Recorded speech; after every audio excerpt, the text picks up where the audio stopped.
Chapter 965, Soul Refining Pool. Chapter 965, Soul Refining Pool, _. Inside that massive blue bubble was a brilliant world. It had clusters of silky, thread-like space streamers that gathered in an immense blue pool at the center.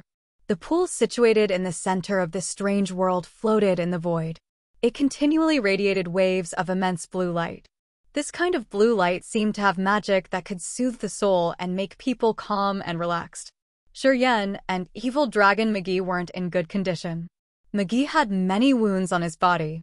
Half of the scales on his dragon body had fallen off. He was moving in the void as if he was at his last moments of life. Sometimes he gathered great effort to wave his tail. Shiryen was a little better. He had resumed his normal condition after consuming half of the immortal demon blood in his body. However, he wasn't damaged as the demon blood had healed him. His body was still vigorously firm. Compared to evil dragon McGee, his damage taken was trivial. McGee looked at him as if he was looking at a monster. His huge eyes gazed at Shiryen without blinking. "Dude, you look alright. Your body is much more tenacious than mine, isn't it?" Shiryen beamed a reluctant smile. "It has been so many years and I haven't dared to relax. The efforts I've made in training my body wouldn't be less than your efforts." Do you know the immortal demon tribe?" Evil dragon McGee's eyes brightened. He suddenly laughed. "You're from the same tribe as Blood Devil? Impossible. Haha, we are predestined indeed. You know Blood Devil?" Shiryen was surprised. "Of course." McGee nodded continually, smiling cheerfully. "Blood Devil has a good relationship with my father. The Monster Clan and the Demon Clans are allies in Agate Star area. Blood Devil's territory isn't far from our evil dragon tribe's land. I've been there before. Seems like we're predestined." Listening to him, Shiryen also smiled. Are you Blood Devil's illegitimate son?" Evil dragon McGee's eyes twinkled. He spoke with surprise. "Not possible though. I didn't know that Blood Devil still had some relatives." "Yeah, bro. How are you related to Blood Devil? Why have I never heard about your title before?" Pausing for a while, McGee cried again. "No wonder why Blood Devil has an extremely tenacious body. Although I've never met him before, I know that his body isn't less tough than my father's. No wonder why you were able to get in here. Do you know where we are?" Shiryen contemplated for a while and then asked, "How can we get out of here?" "I don't know." McGee beamed a forced smile. "I've brought us here unconsciously. Ibaka captured me. I got here from a forbidden land of the evil dragon tribe. It's a space crack of Agate Star area. It doesn't have Earth and Heaven energy, solar, moon, or any other stars. I only know the place I got through to get to this place. We can start from there." Shiryen quieted down, feeling hopeless. Splash! Splash! As they heard the water splashing, the immense blue pool in the center was releasing waves of blue light. Those ripples calmed down Shiryen's soul, immersing him in a magical sea, which gave him an indescribably pleasant feeling. He couldn't help but look at the immense blue pool. His eyes concentrated, asking, "That blue pool seems to have a magical power that can clean the soul. Do you feel the same thing?" "Yes, I do." McGee nodded continually. "I feel so comfortable under those blue ripples. My soul feels cozy and refreshed. It feels like my soul is washed up. It's wonderful. I think it has something marvelous out there. Should we check it out? How are your wounds?" "There is no problem. As soon as I have enough energy to recover, my wounds will heal soon."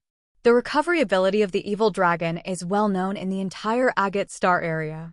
"Okay, we'll get to that pool and check it out." Shiryen and evil dragon McGee sauntered towards the hazy blue pool.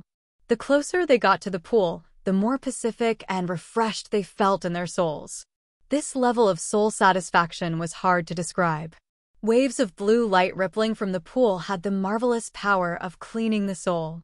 Shiryen felt all impurities in his mind and soul clean up. He felt very relaxed and revitalized. Soul refining fluid. A weak but surprised voice reached Shiryen from the blood vein ring. The ring spirit seemed to be very happy. You found a place where there is soul refining fluid." The ring spirit sounded thrilled. However, its soul messaging was paused as if talking to Shiryen had consumed a lot of its energy. Soul refining fluid? What's that? Yan knitted his brows. He hesitated for a while before asking, "How are you?" Still fusing the memory. "I need more time and more energy." The ring spirit replied fast. Then, it explained excitedly. The soul refining fluid is the god water used to refine the soul altar. It's marvelous indeed. It's the most precious treasure in the big star areas. This is original incipient grade water. It's so magical. Explained simply. Okay. When a warrior creates the soul altar, his soul altar is contaminated. As his power was increasing along with his understanding of power Upanishad and training of the soul altar will become more impure. In fact, the cultivation of the soul altar has the same method and principles with the cultivation of the god body. We need to discharge the impurities to maintain the crystal clear soul altar. The clearer the soul altar is, the better and deeper the warrior can understand his power Upanishad. It's a big help to the soul, indeed. Soul refining fluid is a divine water that can clean your soul altar. It will help you discharge the impurities and refine the soul altar. It can make your soul altar crystal clear. The transparent soul altar that doesn't have contaminants is the basis to break through to incipient God realm. Only when you get your soul crystal clear will you see the mysteries that help you enter incipient God realm. When a warrior reaches peak of ethereal God realm, he needs to clean his soul to have a successive breakthrough. To you, the soul refining fluid is more useful. I intended to tell you to use your best to collect soul refining fluid. You need to clean your soul altar once. As you've cultivated devouring power Upanishad from my master, you can quench your soul altar many times. However, the devouring power Upanishad will always generate dregs and contaminants. Those things will contaminate your soul altar. Although you can't see or feel them, they still affect your understanding of powers Upanishad. It will make your breakthrough sluggish. More importantly, as your realm advances, you will swallow more souls. Although your soul altar will be tougher, it will have more contaminants, which will blind your inner world. When that happens, it will be very difficult for you to comprehend the powers Upanishad. When it comes to the acme, your soul altar will break. You will fall into bedevilment. Soul refining fluid is the greatest treasure that you need the most. You can use this divine fluid to discharge the dregs or contaminants generated by the devouring power Upanishad. This way, you can keep your soul altar clean. After a period of time when you've swallowed a specific number of soul altars, you must clean your soul altar once. The ring spirit quickly explained to Yan. Although it was feeble, it had made itself clear enough. Release the soul altar and immerse in soul refining fluid. Don't think about anything. You don't need to release the powers Upanishad. Clean your soul altar. It's the most important thing you must do now. If you can maintain a crystal clear soul, my memory combining speed will be faster. Go do it. Seems like I can be restored soon. The ring spirit sent its messages directly into Yan's soul. It seemed hurried, urging Yan to clean his soul altar and get rid of the dregs and contaminants.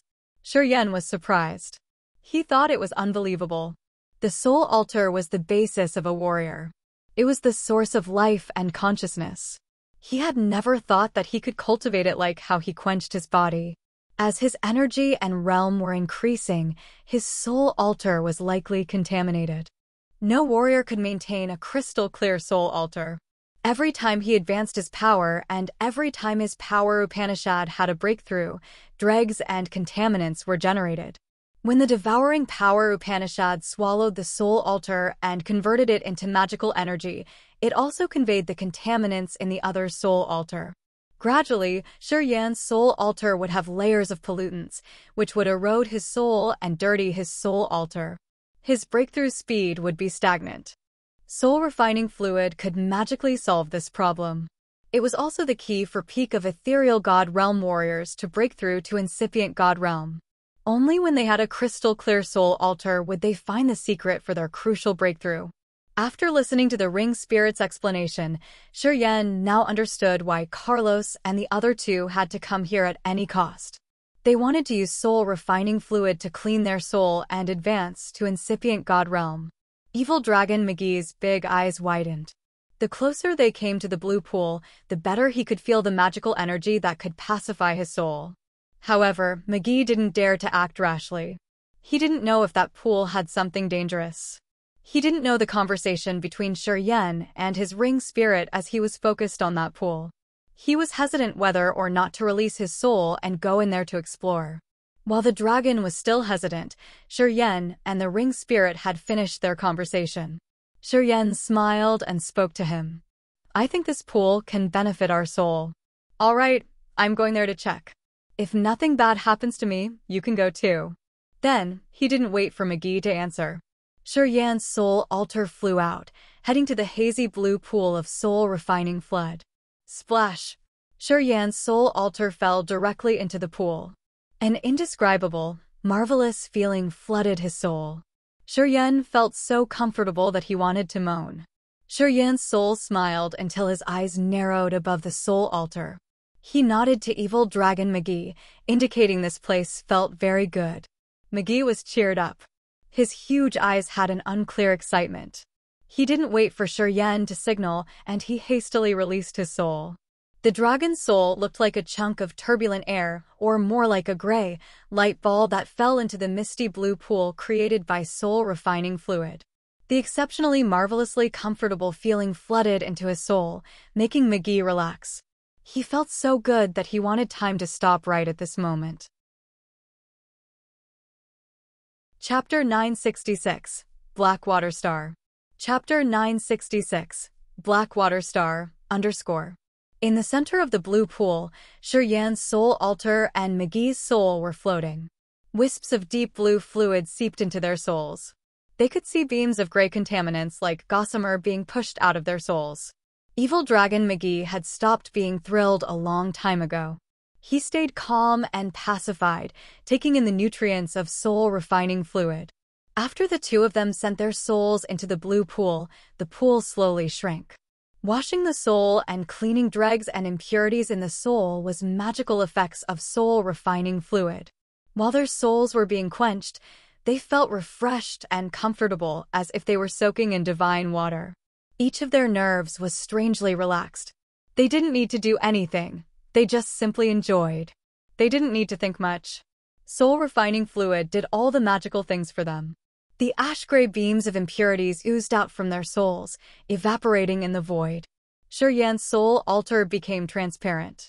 It was crystal clear and sparkling like top-quality glass.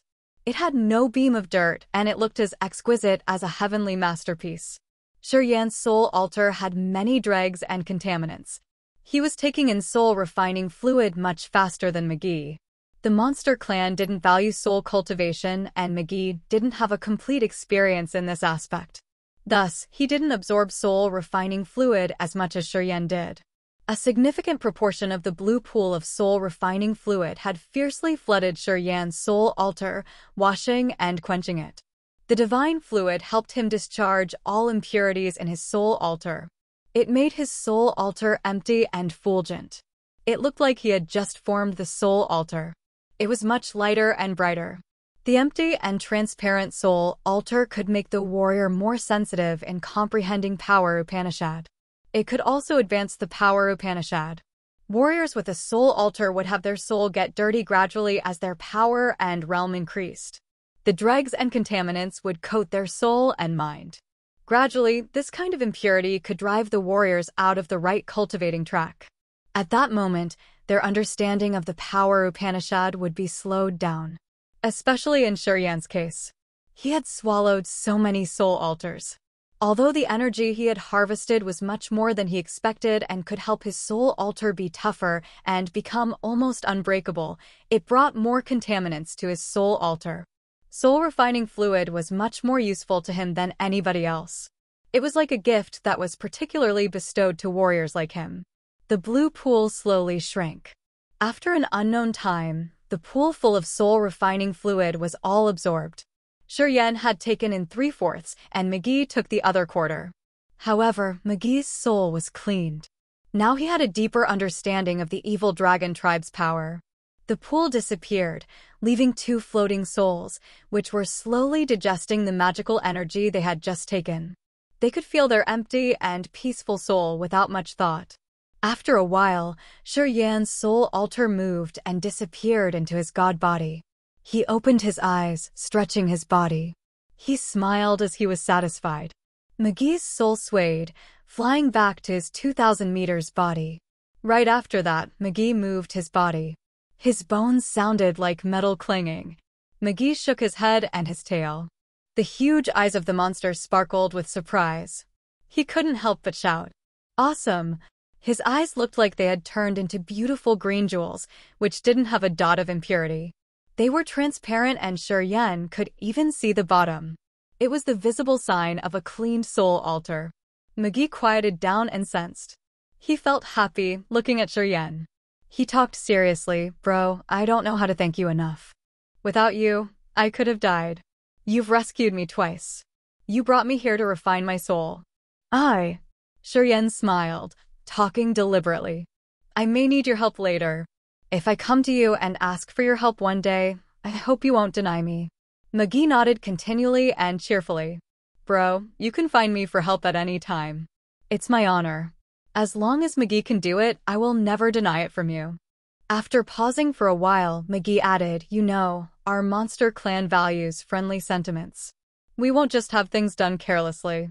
If you need me, please don't hesitate." "Sure," Yan nodded strongly. Both Yan and McGee had taken advantage of soul refining fluid in ways that they couldn't describe. Their clear souls made them more sensitive to power Upanishad. Their souls seemed to have upgraded to another level. While Yan was checking his condition, he found that his sea of consciousness didn't change much. However, it was calm and peaceful. Each flow of his soul consciousness had connected to his soul. They became his extended limbs. He had never experienced this kind of connection before. In the tier of power Upanishad, the star, death and life and space powers seemed to have some subtle changes. Although they opened to different directions, they seemed to become a body and a part of his soul. Yan could sense the feeble modifications of his powers Upanishad. "Ah!" McGee screamed in surprise. He turned around, his face skeptical. "Look!" Yan turned around, his face baffled. The outer layer of the blue bubble had become a murky, gray area. There was no crazy electric discharge anymore. Fine space slits appeared in the outer layer of the bubble. They could see the real world out there through the slits. "It is collapsing." Taking a deep breath, Yan closed his eyes to sense. He knew that this space crack was changing silently. The space slits appeared, leading to the real world. "There." McGee's eyes brightened as he stormed over a space slit. Lights sparkled in his eyes as he said, "It looks familiar. It must be Blackwater Star. It's not far from our evil dragon tribe's territory." Yan followed McGee's line of sight. A narrow space slit slowly expanded. They could see a seething black sea through the slit. This seawater was rare indeed. Scattered here, and there were some small islands, which looked like tiny boats floating in the sea. This black sea was shoreless. It seemed to occupy half this life star. Yan didn't see any continent. He saw just a few islands, and all of them were somehow small and ugly. The ocean covers Blackwater Star entirely. Anyway, it's the hustle and bustle of the undersea. Seeing Yan watching, McGee explained immediately, "Bro, can you take me to Blackwater Star? I heard you cultivate space power Upanishad, right?" McGee was uncertain, looking at Yan with hope. He didn't know Yan's real attainment on space power Upanishad. If Yan looked hesitant, it meant that Yan didn't have a profound understanding of space power. McGee would feel very worried then. Moving through the space slit was a dangerous operation. If they were careless for just a moment, their souls would perish. If Yan wasn't sure, McGee wouldn't take this risk. "Blackwater Star," Yan mumbled. He frowned and then said, "It isn't far from Devil Blood Star, is it?" Devil Blood Star was the Blood Devil's headquarters. Before Wulon left, she told him that if he could escape, he must go to Devil Blood Star. As long as he could get there, no expert of the Far West region would dare to trouble him anymore. It's true. Blackwater Star and Devil Blood Star aren't far from each other. Also, it's pretty close to our Monster Dragon Star. McGee nodded continually. "All right. Then we'll go there," Yan chuckled. He looked at the enlarging space slit, urging his powers. Beams of space energy were like gossamers in his body that shot toward the space slits like sharp, pointy knives. A brilliant light passage created by his space energy appeared. It looked like a door leading directly to Black Water Star where there was an immense black ocean. Evil Dragon McGee was shaken, speaking happily. Bro? Can we get there? Shiryen smiled. I'm going first. You just need to follow me. Then, he stormed towards the magnificently radiant passage. His god body was entangled with many beams of vivid light. However, the chaotic space currents didn't attack him anymore. McGee's eyes brightened. He didn't wait until Shiryen disappeared completely and hurried to follow after him. One human and one dragon moved through the light passage. They gradually disappeared from this magical, chaotic space basin, leaving no trace. Not long after they left, the magical deep blue world shattered. It became a ruin in the space basin. Streamers shot out like fires or a crazy meteor shower. Above the immensely vast black ocean of Black Water Star appeared a space slit. Two figures were flung out of the slits, violently falling into the water. The space slit disappeared little by little as if streamers were mending it. Eventually, the void was resumed. Shiryen and McGee floated in the icy cold seawater, facing the sky. It was a starry sky with several suns and moons arranged above the star, beaming strange but splendid lights that illuminated this world. The black seawater was also shining. It looked like shattered light that lit up this whole world. Ha ha ha. I've survived. Evil Dragon McGee looked at the familiar environment. His massive dragon body was continually wiggling in the sea and rising waves. He looked like a water monster which was trying to swagger, messing up everything. Suddenly, some figures started to emerge from the Black Sea. They were warriors of the Sea Clan, holding sharp weapons.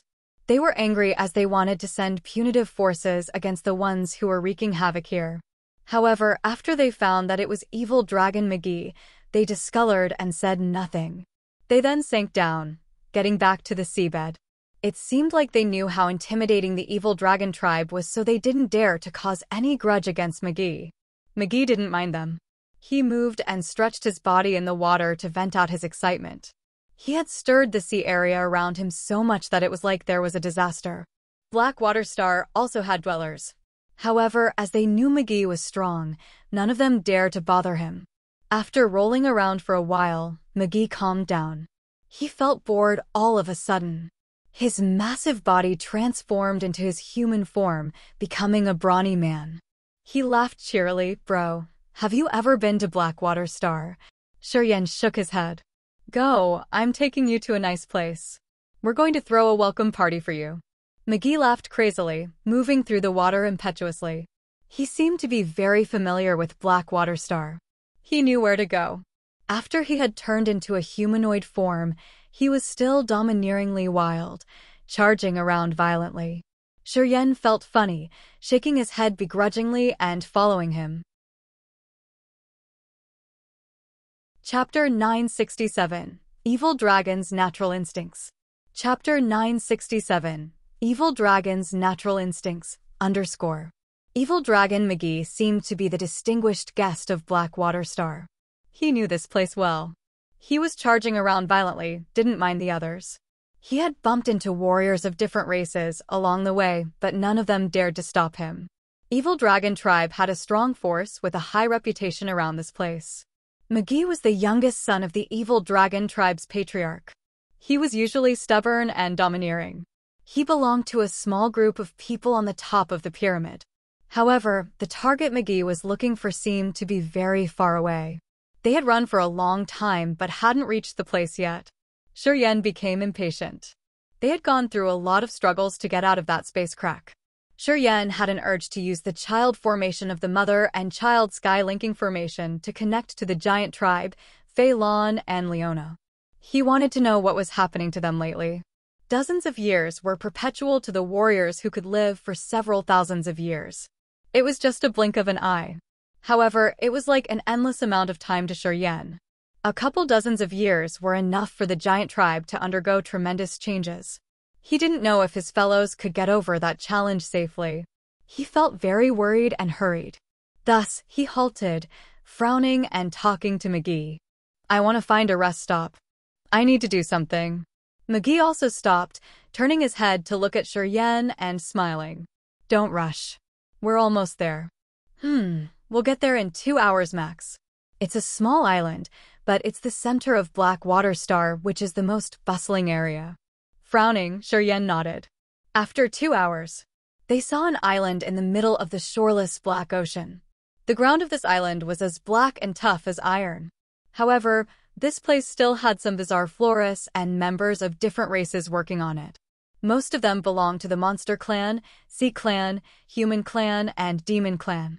It looked like they came here to trade for materials. This island was called Black Stone Island. It had many buildings, which looked more like grand palaces. Those buildings were really tall. Their heights could be dozens or hundreds of meters. Shiryen could see many people from different races, including the Sea Clan, Monster Clan, Demon Clan, Human Clan, and some other clans move around in Black Stone Island. Strange battleships anchored in the sea area by Black Stone Island. They looked like ancient beasts lying underwater. All looked huge and ferocious.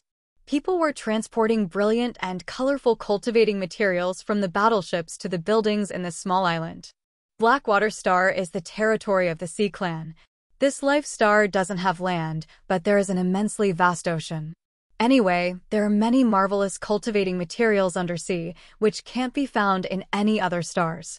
The Sea Clan exploits those materials and trades with other warriors in the surrounding life stars. McGee smiled and explained. Blackstone Island is the market. You can enjoy many things here. We can find a lot of beauties in different clans. You've saved me twice. I'll make you more comfortable here. McGee laughed, heading to the most luxurious palaces in the center of Blackstone Island. Shiryen was surprised, smiling bitterly inwardly. He hesitated but still followed McGee.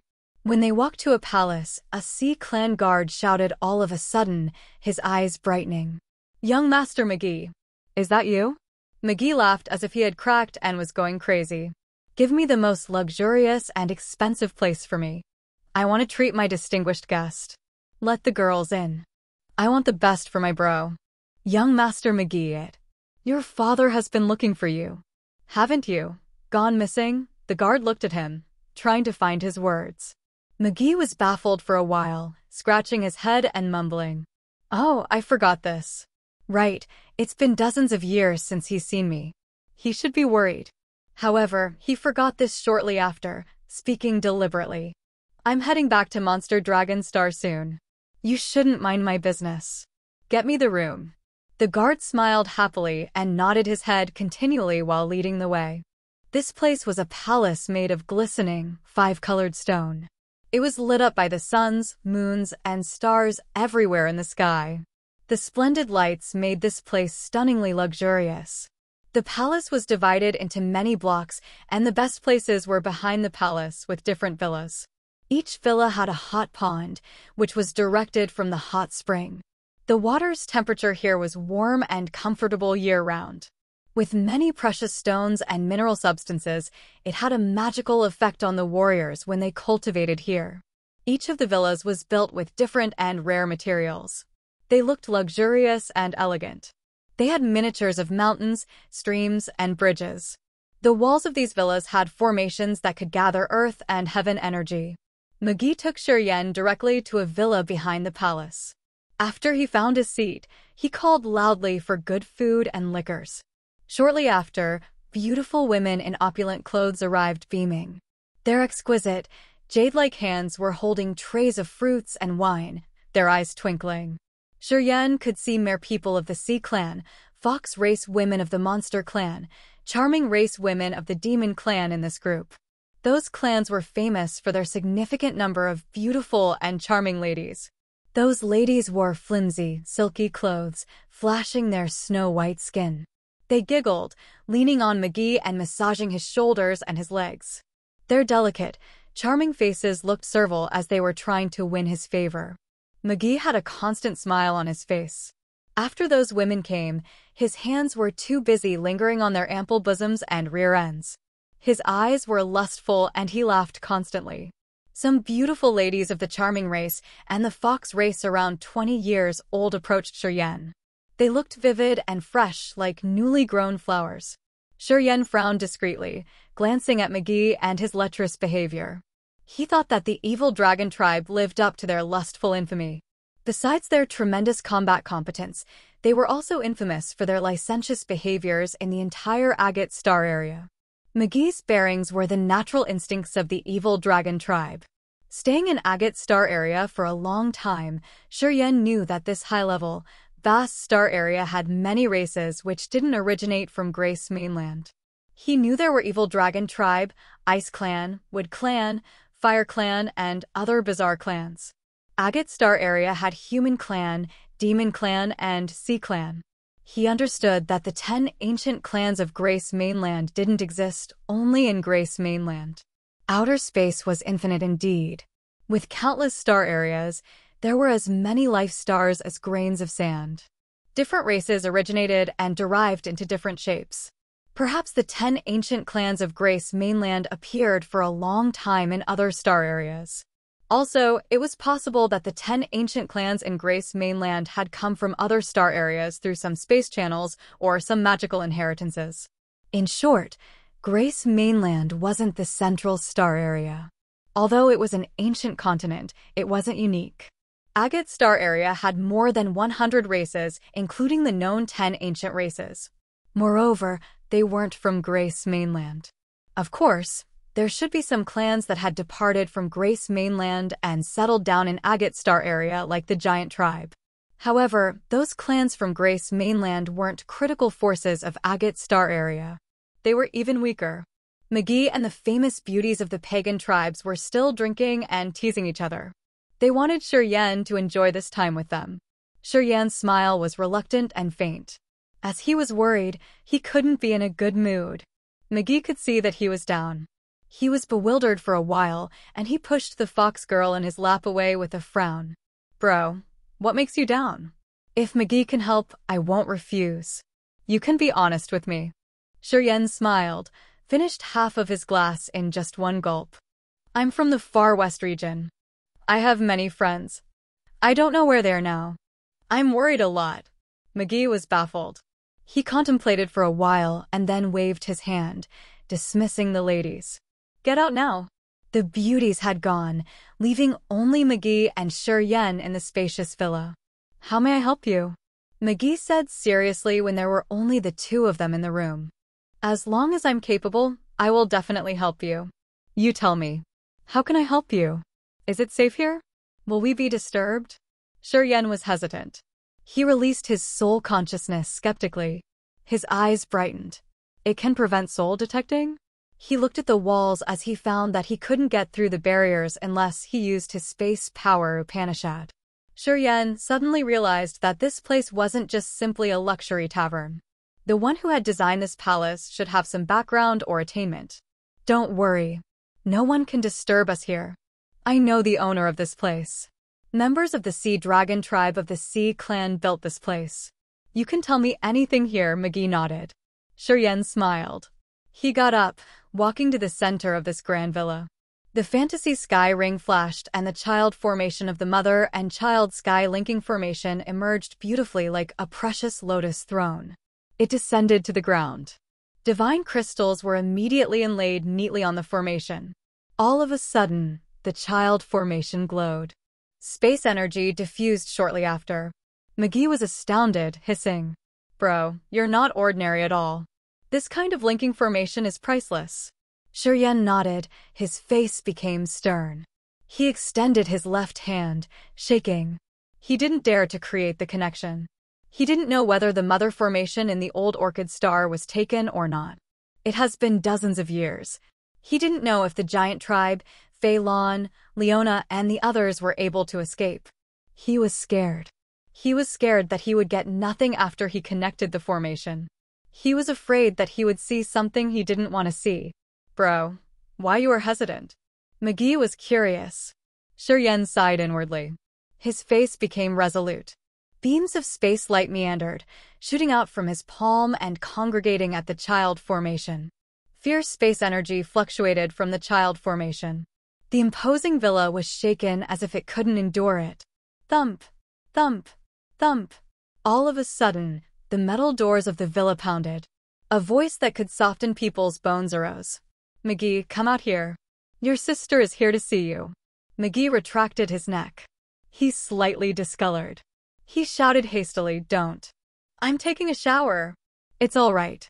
I like watching you shower the most." Boom. The massive doors broke. In the radiant light, a slim body stormed in. Chapter 968. GUMO. Chapter 968. GUMO_. McGee discolored. Looking at Shiryen releasing space power to connect the formation, McGee had a gleam of irritation in his eyes. Frowning, Shiryen stopped his operation, flew out of the child formation, and steadied himself inside the grand villa. He coldly looked at the one who had just arrived. It was a petite woman who didn't look like she was more than 18 years old. She had 2 dragon horns on her head. She wore a suit of black armor, which lingered on her healthy bronze skin. Her ruby eyes were sparkling beautifully. The little girl had a soft and cute voice. She spoke tender words. However, she was full of energy, which wasn't less than McGee. "Ah!" The girl let out a low cry. Looking at the child formation in the hall, her ruby eyes glowed. She laughed cheerfully, looking at McGee. "Why did you bring a space teleport formation here?" "Hee. McGee, you've disappeared for a couple dozens of years. What are you playing? Your father worried a lot about you. He has asked our brutal dragon tribe to keep an eye on your whereabouts." Brutal dragon tribe. Shiryen was surprised. He couldn't help but observe the girl, feeling amazed discreetly. The monster clan in Agate Star area was a mighty clan. Although it had many branches, the 2 most powerful branches of Monster Clan were the Evil Dragon Tribe and the Brutal Dragon Tribe. They were the pillars of the Monster Clan. The Brutal Dragon Tribe was another tribe of the Monster Clan, which was famous for its mighty power. The Brutal Dragon Tribe had a good relationship with the Evil Dragon Tribe. They were sustainable allies who moved and retreated together. When the Monster Clan had any issue, these 2 tribes would join hands and solve the problem. The petite girl had utterly transformed, but the tremendous blood chi from her body was significant enough for Shiryen to recognize her identity. Warriors of different races found it hard to reach the toughness level of their bodies. At the same time, only the Monster Clan considered body cultivating as their main path of martial art. And only the strong branches of Monster Clan could reach such a level. "GUMO, why are you in Blackwater Star?" McGee snorted, pouting his lips. "And don't be all sisterly to me. I don't have such a rude, unreasonable, and mindless sister like you. Spit it out. What problem have you caused this time?" "Problem?" GUMO laughed cheerily. "What problems would I have? I'm worried about you. I want to see how you are doing. So why don't you welcome me?" "I won't." McGee looked like he had a headache. "If you don't have any business here, don't disturb me. It was so hard for me to get back. I want to relax a bit here." Then, McGee waved his hand as if he couldn't stand her anymore. He signaled GUMO to go away. GUMO of the Brutal Dragon Tribe still had a smile on her face as she assessed Shiryen. She spoke to him tenderly. "Little brother, how do you relate to McGee? I just wanted to warn you as soon as possible. McGee is a spoiled kid. You won't have anything good happen if you stay with him. You'd better draw a clear line with him soon." Shiryen frowned, his face cold and stern.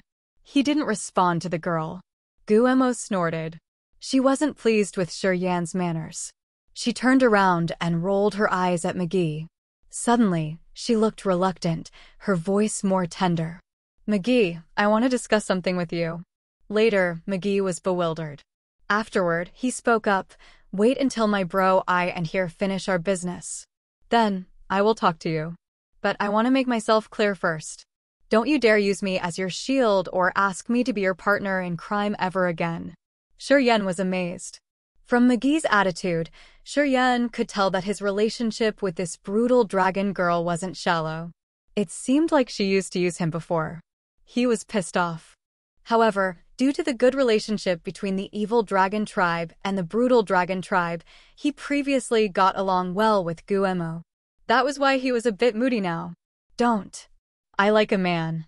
He's arrogant. But my father favors him a lot. He doesn't even mind me. Guemo let herself loose easily. She didn't even mind Shurian's presence. She talked tenderly. I don't know what he likes. He's very quiet. I don't know what he thinks. I think you guys are all men, so it would be easier for you guys to connect. Can you help me make him open up a little bit to see what he likes? McGee was astounded. He looked at Guemo disbelievingly and stammered. You're joking, right? I have never seen your face like this before. Do you really like him? Impossible. The savage little girl of the brutal dragon tribe likes someone? You never favored any man. Is he from Monster Clan too? Yeah, he's one of us. Anyway, he isn't from Agate Star Area. He came to our star area 10 years ago. Now, he's a fighter of our brutal dragon tribe. My father said that he has endless potential and that he would become the new star of our monster clan. Guemo was a little shy. He's very cold and harsh. In the past 10 years, he has fought everywhere for our brutal dragon tribe. He has earned our respect. Lately, my father had a bizarre idea. He wants to give him a life star. Wow, impossible. McGee became interested. Your father has sharp eyes, and he has high expectations too. A foreigner can earn his appreciation that much? Is he really that excellent? Yeah, Guemo nodded. She hesitated for a while before continuing. I think he's a hybrid. He has the blood of the Dark Clan, though. His power is strange and wicked. He is definitely a member of Monster Clan, but we've never seen his branch in Agate Star Area before. He's called Ghost Hunter. Shurian was struck. He heard only buzzing sounds in his head, and he didn't know what Guemo and McGee were talking about. Ghost Hunter. It was Ghost Hunter. When he left Grace Mainland that year, Ghost Hunter, Holy Spirit God, devouring gold silkworm, king of demonic insects, had gone to gather the monster clan's inheritance. After that, Shurian lost his connection with them. After he had returned, he had found them bitterly in Grace Mainland. He could only see the inheritance altar on that mountain range and his beasts. It has been so many years. How could Shurian stay calm hearing news of Ghost Hunter in Agate Star Area? Actually, Ghost Hunter was the first mount he had tamed. His great-grandfather had brought him from the demon area. Ghost Hunter had a unique origin. He was the hybrid of Heaven Ghost of Underworld and Hunter Dragon of the demon area, which was the strongest and most bizarre dark monster and demon beast of the underworld and demon area in Grace Mainland respectively. From the day he followed Shurian always felt that he was an extremely fearful creature. Shurian could never imagine that he could find Ghost Hunter's whereabouts in Agate Star Area. They had been apart for so long. Ghost Hunter. Why did he work for Brutal Dragon Clan of Agate Star Area? What happened to them in Heavenly Demon Mountain Range? Where had he been before he came to Agate Star Area? What happened to him? Shurian was perplexed, staying put. He was immersed in shock. He didn't say anything for a long time. McGee was still talking to Guemo. Guemo was explaining and telling him how Ghost Hunter of the Brutal Dragon Tribe had won in many battles. He is pretty fierce. Ever since he arrived, he has always been engaging in combat. He's bloodthirsty and brutal. He's more brutal and savage than our Brutal Dragon Tribe. My father favors him a lot. He has joined many fights for our tribe. His achievements pile up day by day, which is a threat to our clansmen. At this moment, he's about to break through to level 12. I think it won't take too long. About to reach level 12? Which means he's at the peak of level 11. Nah, not much different from the other warriors at peak of Original God Realm. Guemo, you're at level 12. Why do you need to please him? McGee was surprised. I couldn't defeat him, Guemo smiled embarrassedly. I didn't feel right when my father favored him more than me. I fought him once when no one noticed. He beat me up. He almost killed me. At that moment, I found his charisma. Only this sort of man would be able to match me. Holy moly. McGee was astounded. He's one level lower than you and he almost killed you? Guemo, have you not made any progress these years? You think you're strong? Guemo sneered. Even if it were you, you would be defeated. If he wasn't so outstanding, how can I yearn for him that much? Our monster clan isn't similar to other races. Not many tribes can do this kind of different level combat, especially since he defeated me. Among tribes of Monster Clan, our two tribes are the strongest. If he can defeat me, a brutal dragon member, he can beat you up too. He can even kill you. Guemo spoke resolutely as if it the absolute truth. Apparently, McGee didn't buy it. He sneered, shaking his head. He's from a small, unknown tribe. You think he can defeat me? What kind of joke is that? I think that since you like him, you didn't use your full power. That was how he defeated you. Oh, women. You will do everything your heart tells you to do. Bring it on. Guemo was enraged. She smiled coldly. He's in Blackstone Island. Do you need to test him? If you can defeat him, I'm sure I won't trouble you anymore. And I will cover your ass for those dirty things you've done. Are you sure? Sure. Deal. McGee was boosted. He rubbed his hands, grinning. Since you have my tail, you often threaten me that you will report me. I'm so irritated. Well, I can teach your loved one a lesson. You will see how strong I am. Later on, you won't babble and tag along anymore. McGee shot up. He was excited about having a fight. However, he seemed to recall something, turning to Shiryen embarrassedly. Bro, you stay here. I'll get back to you soon. Don't worry. No one will disturb you here. I will tell them and take care of you. Guemo of the brutal dragon tribe didn't mind Shiryen. She just glanced at him and then turned around.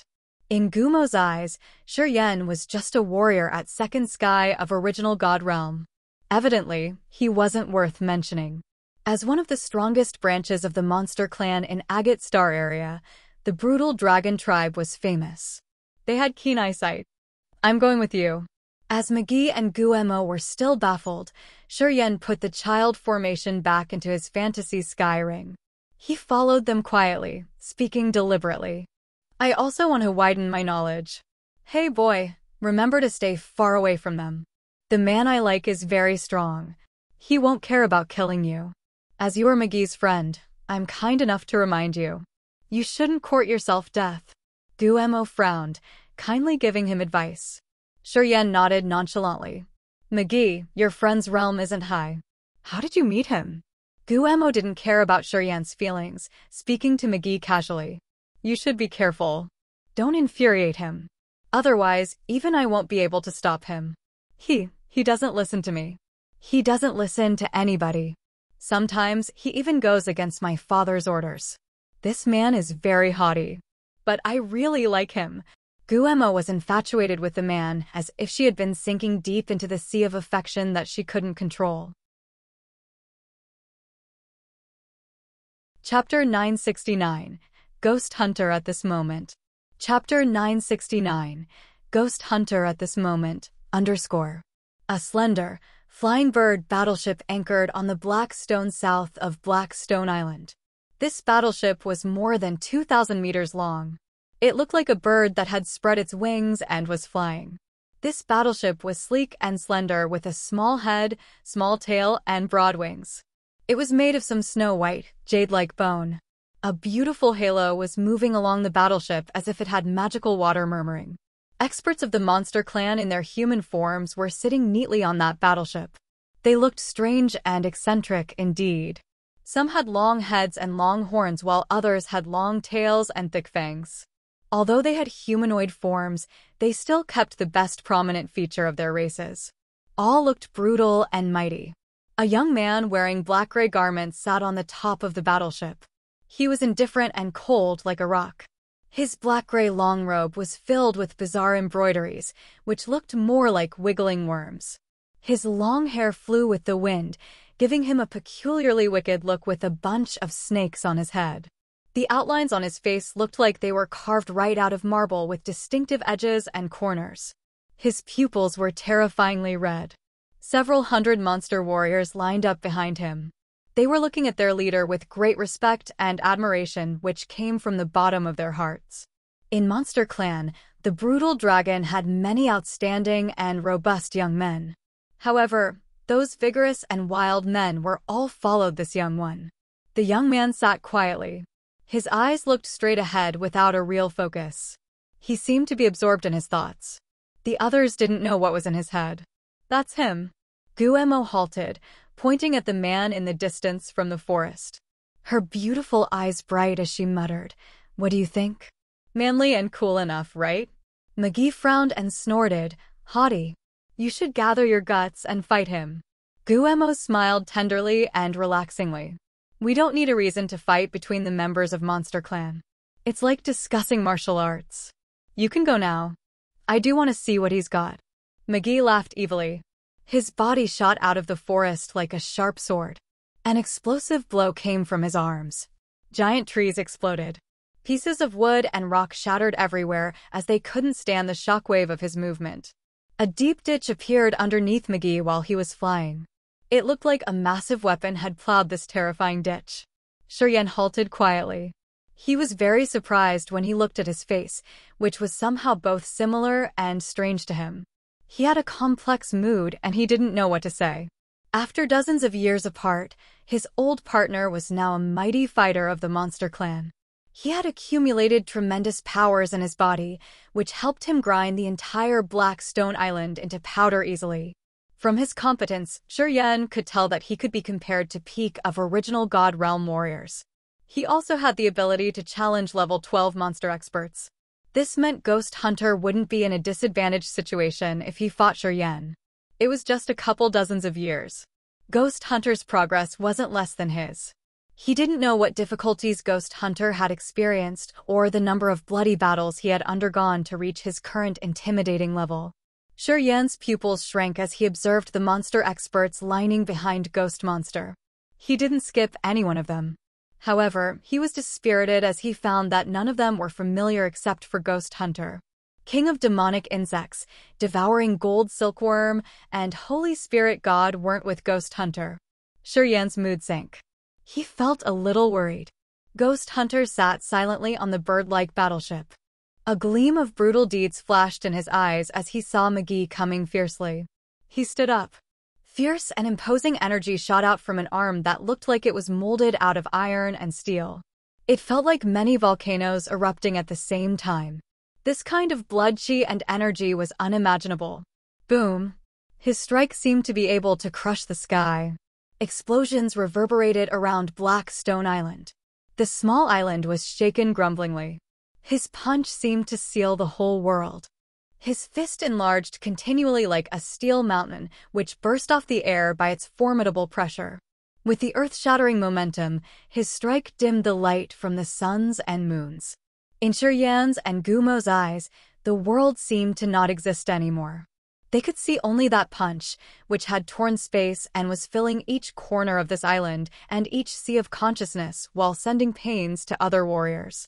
Shiryen's soul altar shook. He felt frightened. He could never have imagined such power from Ghost Hunter. His body sealed the space with a changing power. Within his punch, he had tens of thousands of energy threads combining.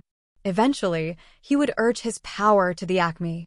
This was the brutal force that only warriors with exquisite attainment in their body's energy could release. Shiryen thought that he couldn't urge his body's energy to this mighty level. Explode! Tens of thousands of light beams shot out, running like dragons or snakes in the air. They forcefully stopped McGee on his way. This punch was covered with entangling light beams. It looked like a light ball, exploding directly in front of McGee's chest. In this earth-shattering commotion, McGee's body sank and then fell to the ground. Crack! Crack! Crack! A massive cave running several thousand meters deep into the ground opened the moment McGee landed. It led deep under this small island.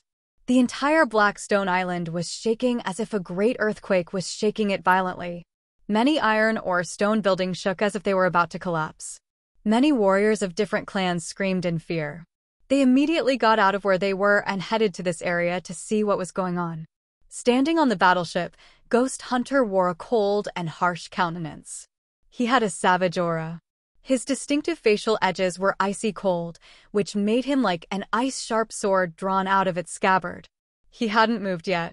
Only his hand buzzed as the bones, flesh, and vessels inside made noise. It was the sign of energy urged to the utmost. McGee fell into the massive cave. Water splashed in that cave from time to time. It seemed like the black stone island had been drilled. McGee hadn't reacted. He looked like he was dizzy after that strike.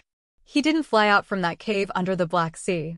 Staying in the dim-lit cave, McGee lifted his face to look at Ghost Hunter, his face baffled. Guemo balled her soft and small hands. Her beautiful eyes were cheerful and vivid with different brilliant colors. She eyed Ghost Hunter, giggling and screaming excitedly. How about that? More domineering than McGee. Shiryen nodded unconsciously. You should stay far away from them. McGee will be enraged shortly. He won't control himself when he battles. If they move their battle site to your place, I'm sure you won't be able to resist the shockwave with your realm. As Guemo saw him agree with her idea, she kindly reminded him. Although you have the soul altar, without power from your soul altar, your feeble body won't be able to stand the shockwave of such potent forces. Since you have a good relationship with McGee, I advise you to leave this place early. You are different from me, so you don't have the mighty power of our tribe. Shiryen frowned and cocked his head to look at her, talking deliberately. It's okay. I want to observe. The reason why Shiryen had come here but hadn't met Ghost Hunter yet was that he wanted to see to which level Ghost Hunter had achieved at this moment. Of course, he wouldn't retreat before learning this. Gumo's beautiful eyes had a gleam of disdain. She snorted, talking impatiently. Forget it. I'll protect you. I don't want McGee to blame me for lacking a code of brotherhood. Shiryen chuckled, but he didn't say anything else. Many warriors of the clans on Black Stone Island gathered. They consisted of Monster Clan, Demon Clan, Sea Clan, and Human Clan. They came with varying means. Some rode beautiful war chariots or flying carriages. Some just flew over, floating in the air. They were young and old, and men and women. There were senile warriors as well as excited and elegant ladies. Ghost Hunter. Ghost Hunter of the brutal dragon tribe. Whom is he fighting? Ghost Hunter is quite the character. 13 years ago, he emerged in this place.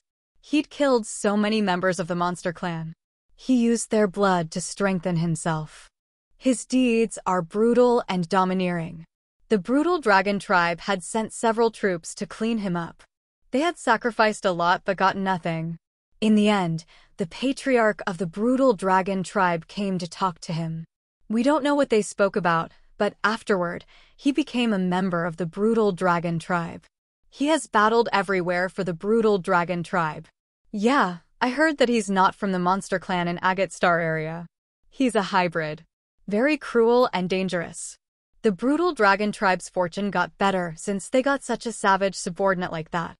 I heard the patriarch of the tribe wanted to recruit him.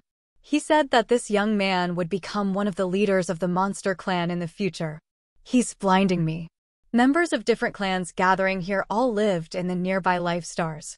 Listening to Ghost Hunter's legends, they acclaimed continually. In their eyes, Ghost Hunter, the new star, was an unpredictable character with endless potential. He'd become the sharpest and bloodiest sword of the brutal dragon clan. His name was enough to scare the brutal dragon tribe's enemies out of their wits.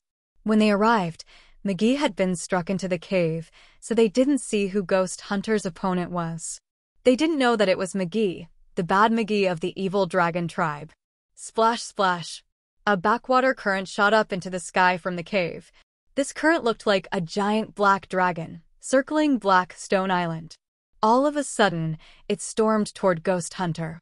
McGee slowly emerged in the center of the black current. His face was dark and calm like the water. He looked stiff and focused as if he had to have this dangerous combat against Ghost Hunter. McGee. It's Evil Dragon McGee. It's McGee.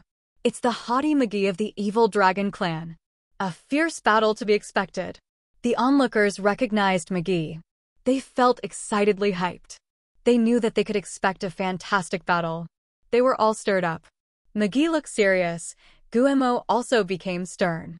Her beautiful eyes gazed at the battle, mumbling, "Finally, I have a chance to know your real competence. McGee, you're stronger than me. I'm so thrilled. I wonder if you could defeat him." Shiryen was surprised, glancing at Guemo and contemplating. The Monster Clan appreciated the strong. Monster females had always linked competence together with masculine attractions. From her bearings, Guma seemed to have a real feeling for Ghost Hunter and no other intentions. Chapter 970, Shuriyan's Guarantee. Chapter 970, Shuriyan's Guarantee _ Giant McGee burst out of the cave. His body was hidden in the center of the black water dragon. He moved like a rainbow with the powers of 1,000 men pressing down maliciously on Ghost Hunter. Rattle! Rattle! The black dragon was still moving in the air. The dense steam shrank, condensing earth and heaven energy around into one flow. Earth and heaven energy of Black Stone Island seemed to all be drawn. The other warriors felt their souls trembling hard. They had a hallucination of their soul altars and consciousness sinking deep into an unknown tornado. Some couldn't even control their bodies, moving toward the black water dragon. To the warriors who cultivated physical strength, when they had reached a specific level, they could easily gather earth and heaven energy and accumulate in their bodies. McGee was a member of the evil dragon tribe. He had always cultivated his body. At this moment, his understanding and controlling of surrounding energy had reached an exquisite and profound level. Ghost Hunter stayed cold, looking at McGee taking in all the energy of Black Stone Island. He frowned. He finally became serious. McGee was definitely a strong opponent with whom he could have a good fight. He didn't know McGee or the reason why McGee suddenly wanted to battle him, and he didn't have any interest to do that. However, today Ghost Hunter had become a captain of a troop of brutal dragon tribe. He had several hundred bloodthirsty monster experts under his command. They only listened to his orders and submitted to him wholeheartedly. Ghost Hunter got such support because he was always in the vanguard of each battle. He had never retreated and seemed to have no fear of any force. Even if he had to confront a warrior whose realm was higher than his, he would still have the guts to fight the other directly. He would never lose his face in front of his troopers. Thus, Ghost Hunter wasn't hesitant at all. His face darkened as if he was actually enraged. Roar! A low but sharp roar tore the sky. Ghost Hunter soared up into the sky from his battleship. He was like a sharp weapon that could pierce through everything, shooting towards the giant black dragon. Rumble! Rumble! Rumble! The earth-shattering explosions reverberated in each corner of Black Stone Island. Low-realm warriors shivered, their souls trembling uneasily. The energy of the shockwave was dazzling, shooting and exploding everywhere from the sky. Each strike of the shockwaves left a bottomless hole on the ground of Black Stone Island. Those shockwaves even boiled the seawater, sending black water arrows up into the sky. Black Stone Island was poorly damaged quickly. Thousands of holes were created. Many ancient trees were struck down. Rocks were smashed. There were even 1,000-meter-deep ditches drawn on the island. The onlookers were frightened. They couldn't help but activate their power Upanishad. Then, many colored light protections appeared. Guemo discolored. She cursed under her breath. Her eyes sparkled as she grabbed Shuriyan. A dark green light cage made of pure energy covered Shuriyan like a big green bowl. It sheltered him from the shock waves of the other two's attacks. Shuriyan was surprised and he discreetly looked at her. It seemed like Guemo and McGee were close. She gave McGee face by protecting Shuriyan. This meant that Guemo did respect McGee. She wasn't as rude as she had treated him. The dark light cage was like a rainbow partition. Flows of green energy weaved with each other, creating a thick mesh net. The energy in this net was incredibly dense. When Shuriyan released his soul consciousness, he felt like he had sunk into a muddy puddle. He couldn't hear anything. McGee and Ghost Hunter were still bumping and attacking each other in the void.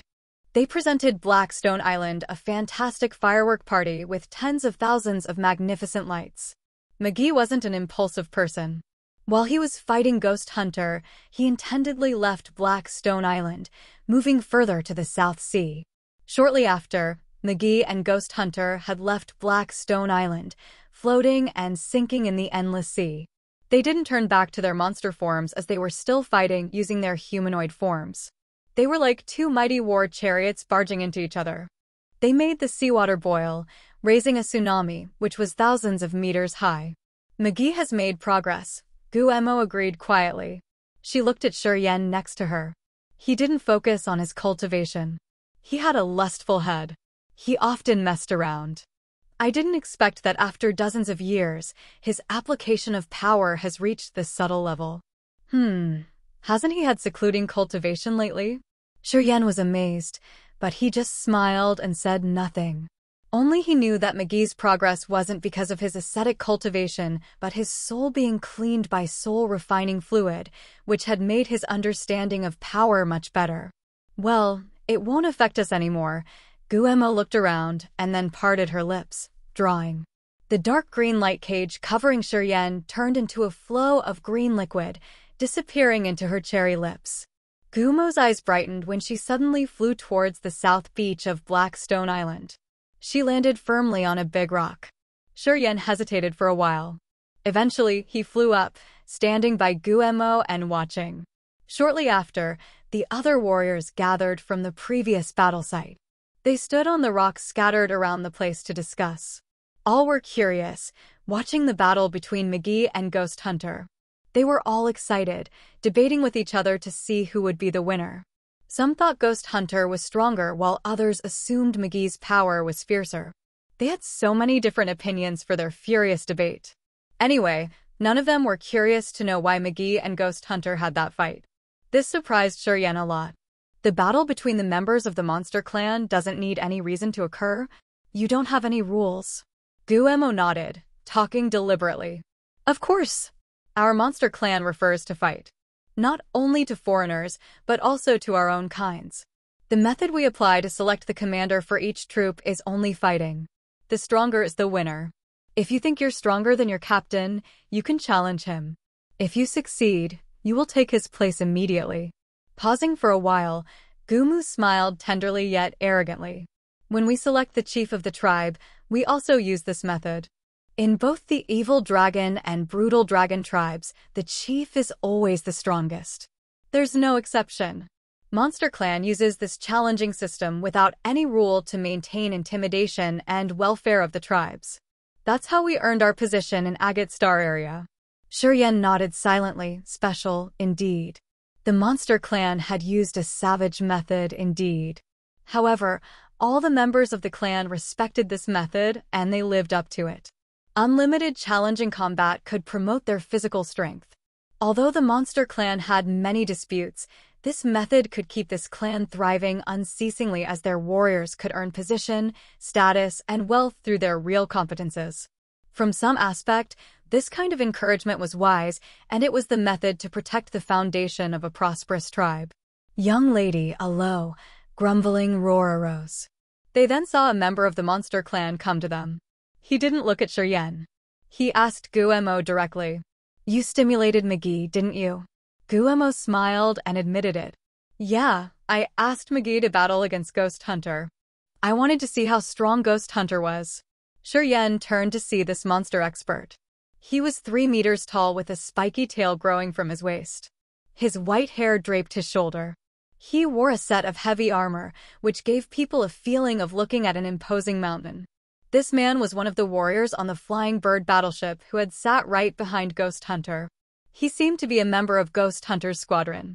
Master Ghost Hunter came to Black Stone Island this time as ordered by our patriarch. He has an important mission. Young lady, you have a temper and you acted unreasonably. As Ghost Hunter and McGee are fighting, I'm afraid that it will cause a dispute. The man wore a cold face. He wasn't intimidated by Guemo, the daughter of the patriarch of his tribe. He said in his low tone, McGee is from the evil dragon tribe and Master Hunter is our brutal dragon tribe's warlord. No matter what happens to any of them, it will cause a conflict between our tribe and the evil dragon tribe. McGee does have a sense of propriety. He won't escalate the battle to a critical point where one of them would die. Guemo smiled, waving her hand casually. Werther, you worry too much. Nothing will happen unexpectedly. The monster expert called Werther darkened his face, snorted, and then said, McGee knows how to behave, but I'm not sure if Master Ghost Hunter does. Guemo was surprised, looking at him bewilderedly. Werther took a deep breath. A gleam of fear flashed in his eyes, which were really big like 2 bells. His iron-armored tail wagged uneasily on the ground, which crushed the rocks there into powder. Young lady, you're not close to him, so you don't know his characteristics. If he's enraged, he won't show mercy even if McGee is the son of the evil dragon tribe's patriarch. He will kill him for sure. Really? Gumo's smile froze. She looked panic-stricken. Werther looked at Shiryen with cold eyes. He lowered his voice, hissing. Our master. He used to quarrel with a troop of the evil dragon tribe because they provoked him, saying that he was crossbreed. And, what was the result? Gumo felt uneasy. The result was that Master had chased that evil dragon troop for tens of thousands of miles and killed them. When we arrived at the scene, we saw no intact corpses. All of them were ripped apart. The scene was so haunting and nauseating. Werther stooped. His body shivered as if he didn't want to remember such a nightmare. Our master is very extreme. He doesn't have good feelings for the evil dragon tribe. It's possible that he could kill McGee in front of many people. Young lady, your unreasonable deed could initiate a war between the evil dragon tribe and us. Gumo was scared. She suddenly realized how stupid she was to create this mess. She felt so worried, jabbering. I'm going to talk to McGee and you talk to Ghost Hunter. We should stop them. I can't dissuade Master. Werther beamed a forced smile, shaking his head. You can't, either. I came here to ask you to notify our patriarch. He must come here personally to solve this. Or else, when Master Ghost Hunter gets mad and kills McGee, the alliance that has been established tens of thousands of years between the evil dragon tribe and us will be smashed from that moment. Gumo's small face paled. She bit her lower lip as she was worried and uneasy. She looked at the vast sea of Blackwater Star. She found that the battle of Ghost Hunter and McGee had come to the critical moment of life and death. Possibly, in the next moment, one of them would be hurt badly, and then one of them would be killed savagely. Gumo was frightened. She knew that if the brutal dragon tribe and the evil dragon tribe tore their treaty and turned their backs to each other, what will happen to the entire monster clan? It means that the monster clan will be divided too, right? Her small, soft hand shivered as she was about to take something from her clothes. She wanted to contact her father so he could solve this matter quickly. Don't need to be hurried. However, at this moment, Shiryen spoke up after keeping quiet for a long time. I guarantee Ghost Hunter won't act unreasonably. Gumo and Werther were baffled, looking at him oddly. Chapter 971. Stop there. Chapter 971. Stop there, __. Young lady, who's he? Monster Werther frowned and snorted disdainfully, his face cold, heavy words. Gumo was baffled as she looked at Shiryen skeptically. Her bold brows furrowed as she didn't know what was going on. Even our chief has to use affection to persuade Master Ghost Hunter and use a soft voice. Only then will Master consider if he likes it or not. What are you? How do you assure Master Ghost Hunter won't do things rashly? Kid, you don't want to live anymore, do you? How do you brag with such haughty words? Werther felt so angry that his face was reddening. It looked like he would take action at any minute. He had followed Ghost Hunter for around 10 years and had wholeheartedly supported the latter.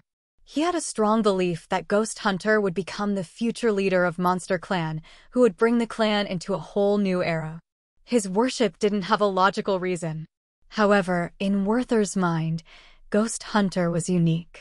He admired and respected his leader's bloody and cruel deeds. Sometimes, he thought that Ghost Hunter's bloody way was tougher and manlier than the patriarch of the brutal dragon tribe. Ghost Hunter was his god. You don't know about the situation, so don't babble. Gumo told Shiryen off, talking seriously. Even if your friendship with McGee isn't shallow, you can only advise him. Ghost Hunter isn't someone you can talk into doing something. You can't, and neither can I. I think my father can subdue the Ghost Hunter a little bit. The great ally of the brutal dragon tribe and the evil dragon tribe was the pillar of the monster clan in Agate Star area. If the two tribes had a war, it would be a badly unpredictable catastrophe. Brutal Dragon Tribe and Evil Dragon Tribe had many other members of the Monster Clan depending on them. Many smaller branches of the Monster Clan had submitted to the Brutal Dragon Tribe and Evil Dragon Tribe. If the two clans became opponents, the Monster Clan would be divided into two forces. If they had a civil war, Monster Clan would move towards a decline eventually. This wasn't something Guemo could take the responsibility of. Werther was so angry he wanted to kill Shi Yan. In his eyes, Shi Yan was now the biggest enemy of the Monster Clan. He was the troublemaker with the purpose of dividing the Monster Clan. He even thought that Shi Yan was the reason why McGee provoked Ghost Hunter. I don't care who you are. You must die anyway. Werther took a deep breath as he prepared his lethal attack. He wanted to kill Shi Yan at any cost. Guemo discolored, hurrying to stop him. Don't. It's not because of him. He's McGee's friend, and he likes him a lot. Werther, you shouldn't interfere. I'm going to tell my father. I said I can stop this. You can choose to believe me or not. Shi Yan frowned, but he was actually happy inwardly. He had never thought that Ghost Hunter could have excellent achievements in Agate's star area. He had earned the brutal dragon tribe's trust, who considered him as their future leader. After that, he flew towards Ghost Hunter and McGee, talking without turning his face around to look at Guemo and Werther. Ghost Hunter and I are old acquaintances. Werther and Guemo were bewildered. They were still perplexed, looking at his back skeptically. However, they didn't know what was going on. Go. We should go there and talk to them. Guemo hesitated for a while before deciding quickly. She flew up quickly, passing Shi Yan and heading towards the battle site. Werther wore a cold face as a fire of anger rolled in his eyes. He soared up into the sky and glared at him maliciously when he passed Shi Yan. Kid, if you dare deceive us, I will show you what I have got. Guemo and Werther shot rapidly towards Ghost Hunter and McGee, who were crazily attacking and wreaking havoc. They felt restless and anxious. Many warriors from the other areas saw the three of them and were surprised, starting to discuss boisterously.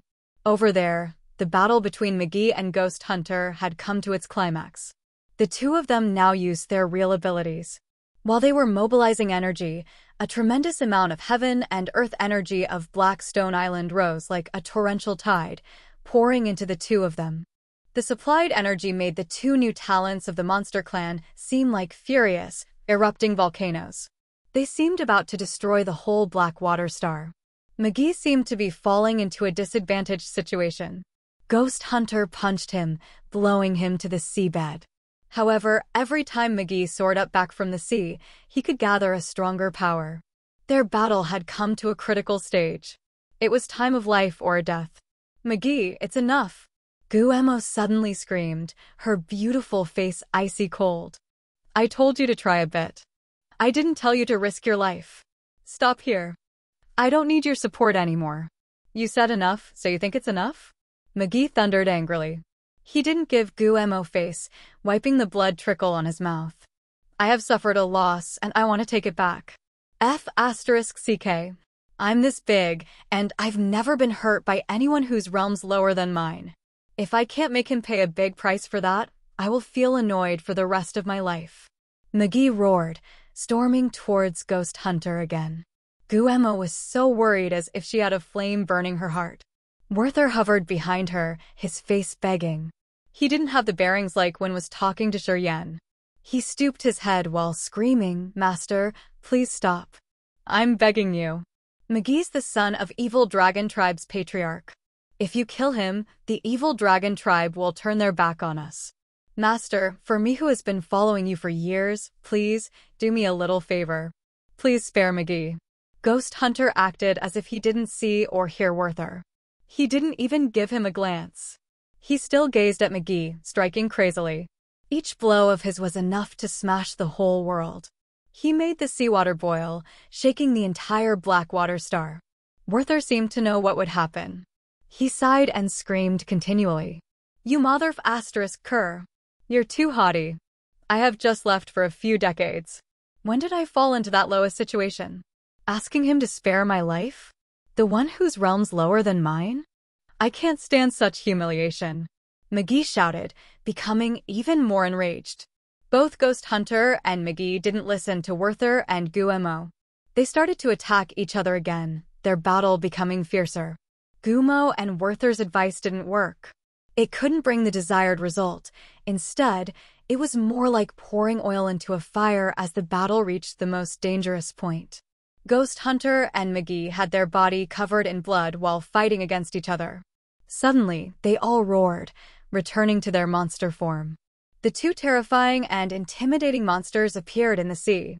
Evil Dragon McGee was several thousand meters long, his body covered in scales.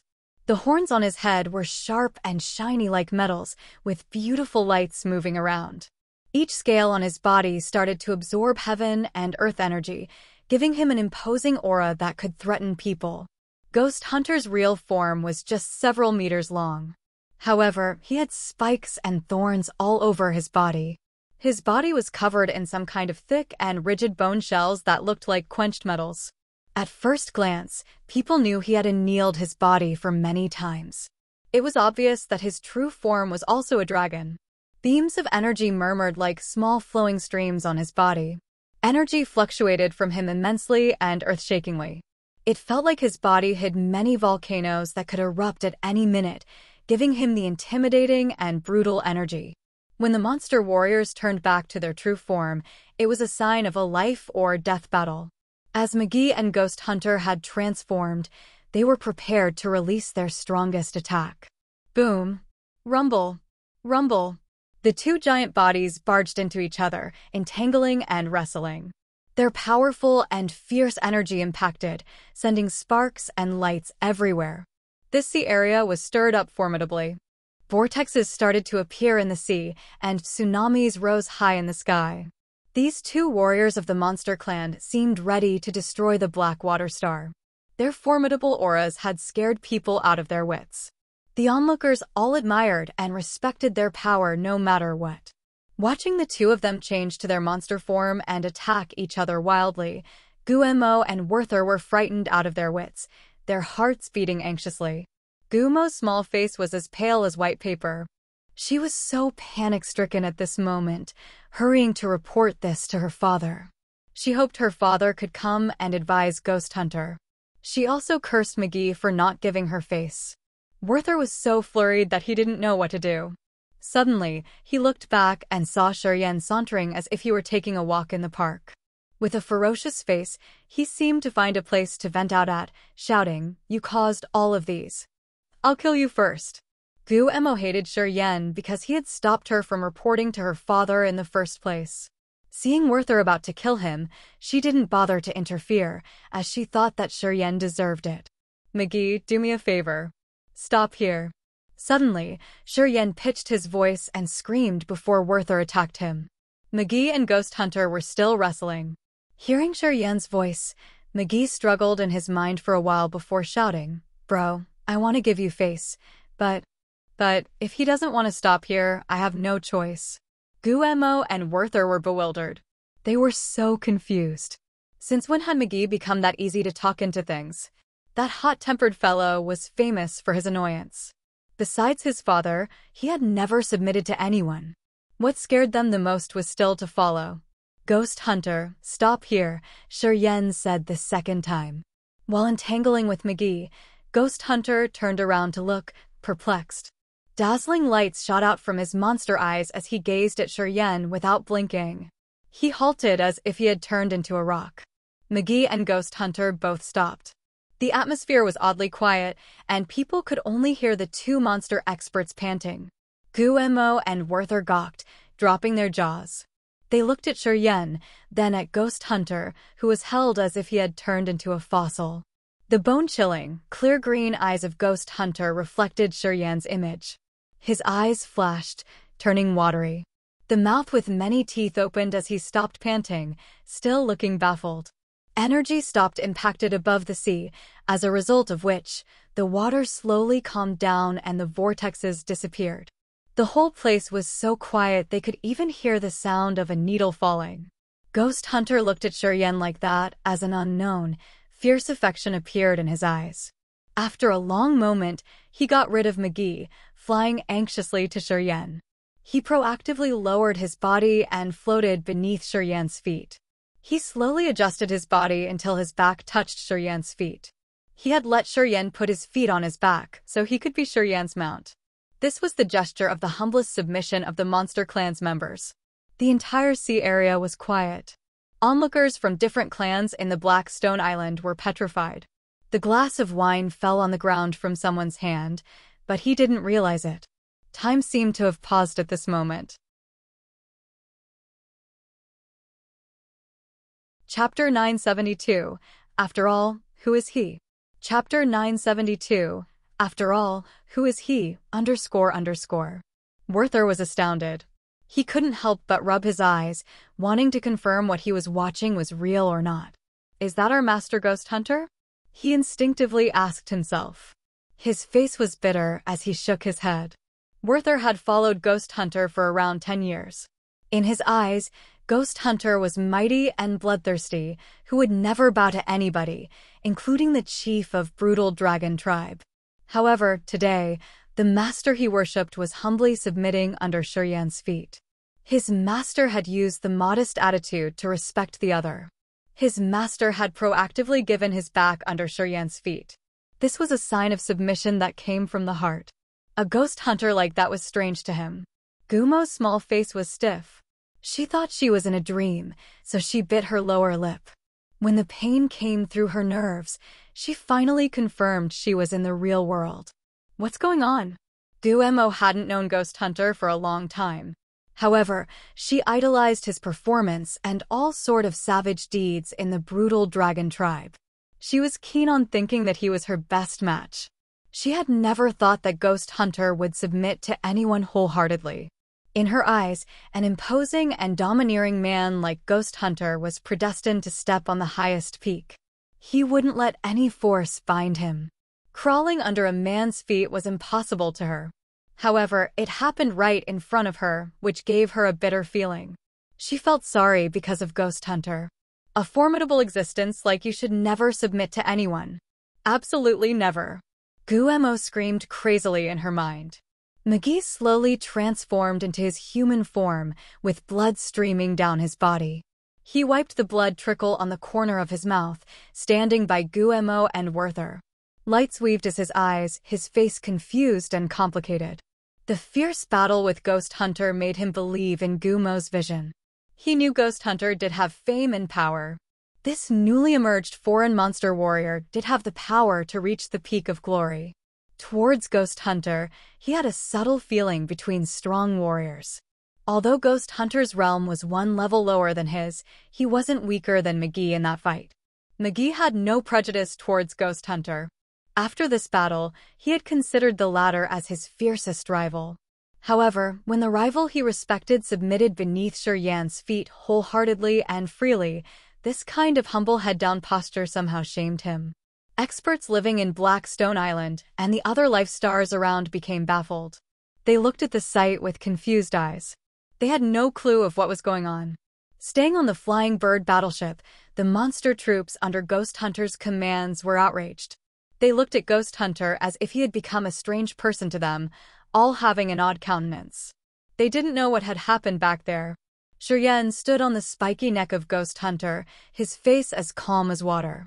He instinctively patted Ghost Hunter's massive head and sighed distantly.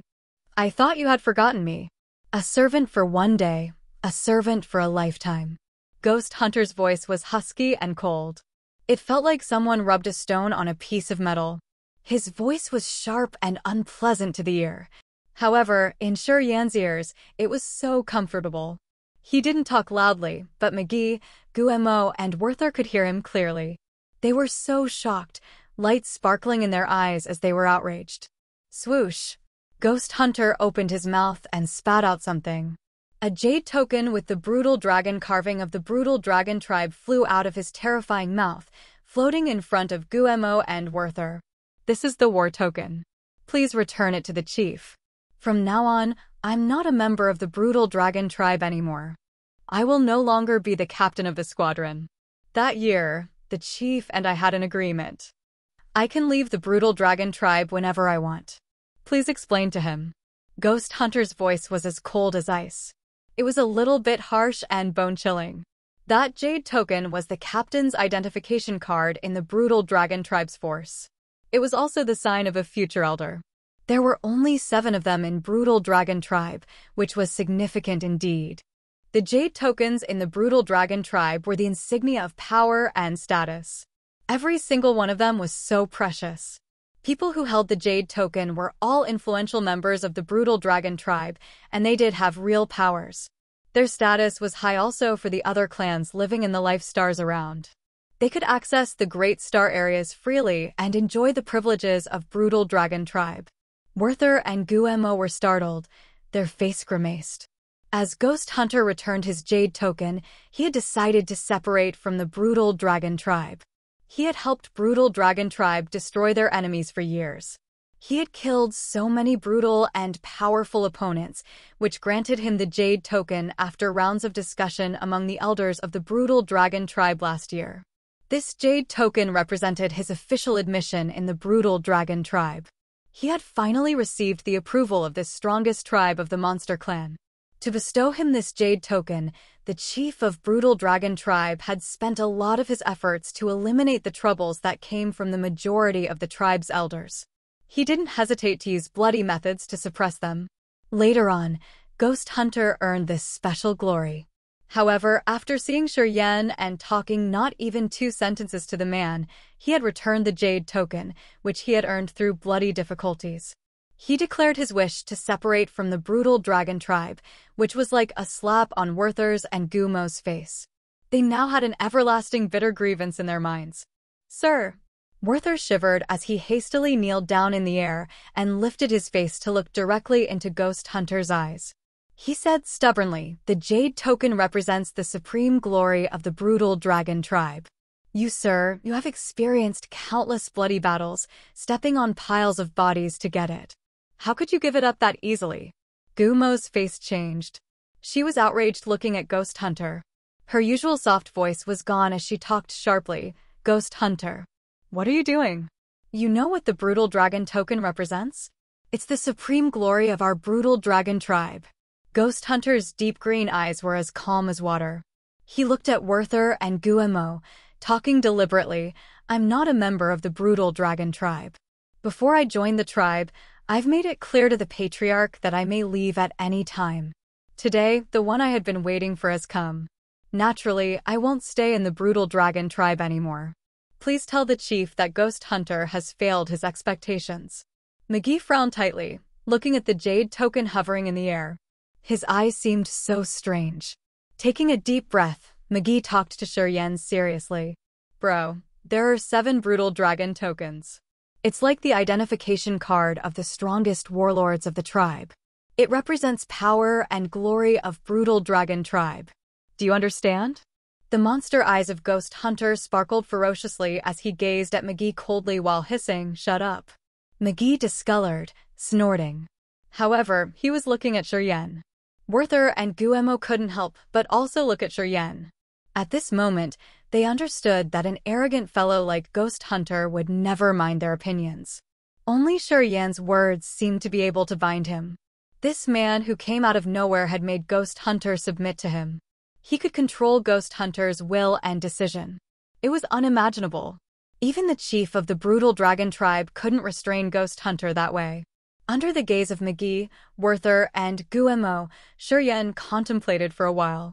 He chuckled and extended his hand to pull the air.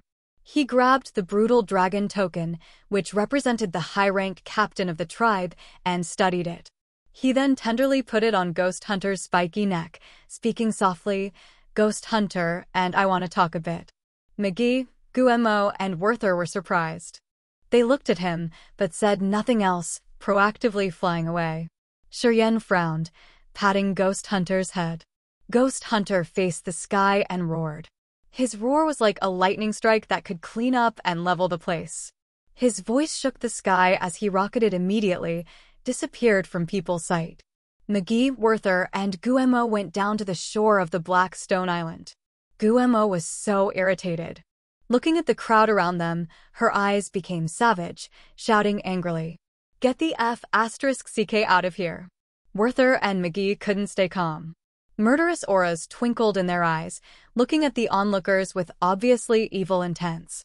Members of the other tribes from the surrounding life stars discolored. They stooped, fleeing away like the low tide. In a short while, no one stayed. Only Ghost Hunter's troopers started to gather from the flying bird battleship, looking at Werther and Guillermo anxiously. They wanted to say something but didn't know how. Guillermo took a deep breath. Her generous breast bounced slightly as she gritted her teeth while looking at McGee. After all, who is he? Werther also looked at McGee. I don't actually know. Under the others' gazes, McGee smiled reluctantly. I met him by chance in the space crack. He's saved me twice. This man is really dangerous. He's mysterious indeed. Seems like he's somehow related to Blood Devil. Blood Devil. Guillermo, Werther, and the others discolored in fright.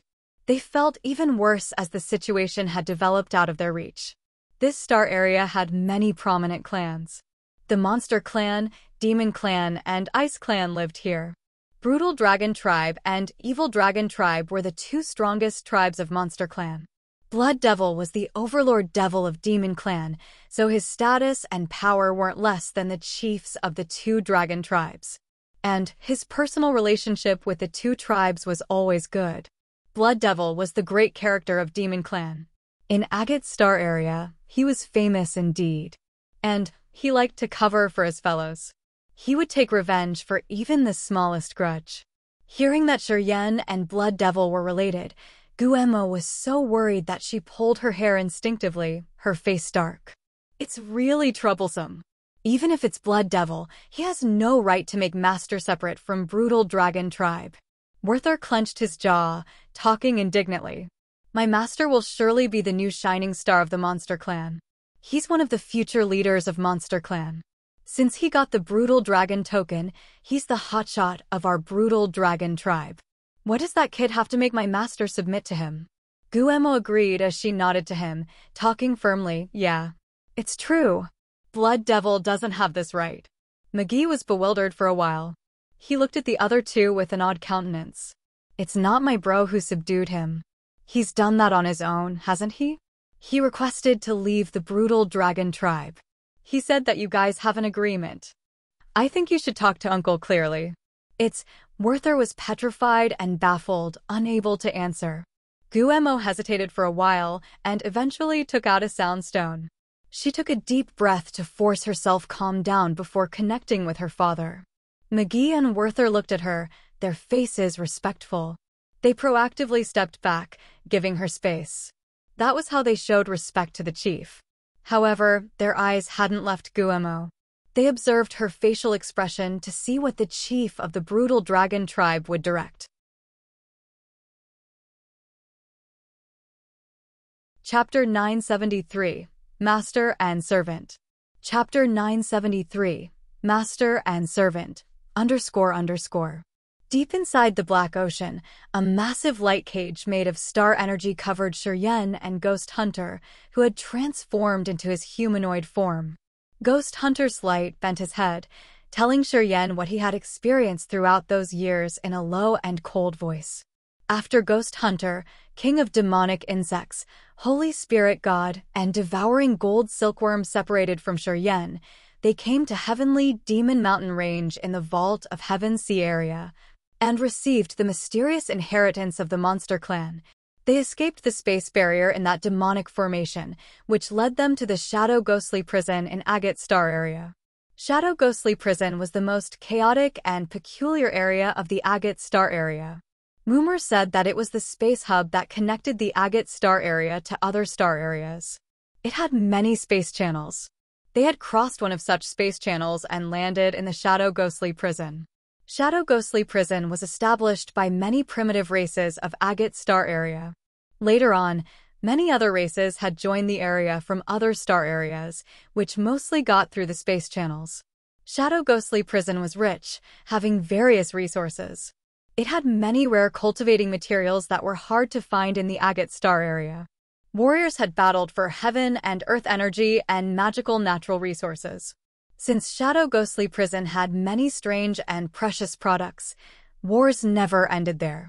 The four peculiar existences of Ghost Hunter's group had to struggle hard to survive in the Shadow Ghostly Prison. After many difficult fights, King of Demonic Insects, Holy Spirit God, and Devouring Gold Silkworm were killed.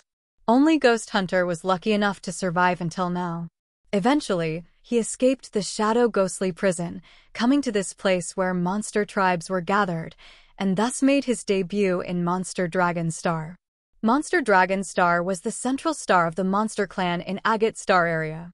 Members of the brutal dragon tribe and evil dragon tribe lived in the massive Monster Dragon Star. Many other powerful tribes of the monster clan also stayed and cultivated here. After Ghost Hunter arrived here, he raised a bloody reign in Monster Dragon Star. Eventually, Gute, chief of brutal dragon tribe, recruited Ghost Hunter with his keen eyes, making him the warlord of the brutal dragon tribe. He conquered many areas for the brutal dragon tribe. Gute and Ghost Hunter had an agreement that year. He agreed to help Ghost Hunter take revenge. He would support Ghost Hunter to invade the Shadow Ghostly Prison and uproot the force that had killed King of Demonic Insects, Holy Spirit God, and Devouring Gold Silkworm. The condition was that Ghost Hunter had to join the brutal dragon tribe. As Ghost Hunter wanted to take revenge for his comrades, he agreed with Gute's condition. After around 10 years of fighting from north to south, he had earned merits for the brutal dragon tribe. Gradually, he got the approval of the entire brutal dragon tribe. That was how he received a brutal dragon token, which represented his high status in the tribe. Ghost Hunter came to Blackwater Star this time to destroy one of the brutal dragon tribe's enemies. He was about to attack a branch of the Sea Clan, which had unilaterally broken the treaty while trading with brutal dragon tribe. King of Demonic Insects, Holy Spirit God, and Devouring Gold Silkworm were all dead, hearing which, Shuryen felt totally absent-minded. A bitter grief rose from the bottom of his heart. He gritted his teeth until it generated squeaking noises, his face turning ferocious. Different images crossed his mind. He met the King of Demonic Insects and befriended the Holy Spirit God and the Devouring Gold Silkworm. All old stories suddenly emerged deep in his soul, and he couldn't get rid of them. Hearing that his old friends were all dead, Shuryen felt like a nerve of his was pinched. His eyes became as cold as ice. This made him more placid in recognizing himself.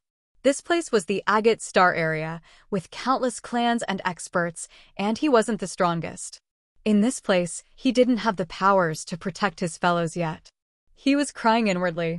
The immortal demon blood in his body was boiling as if it were burning.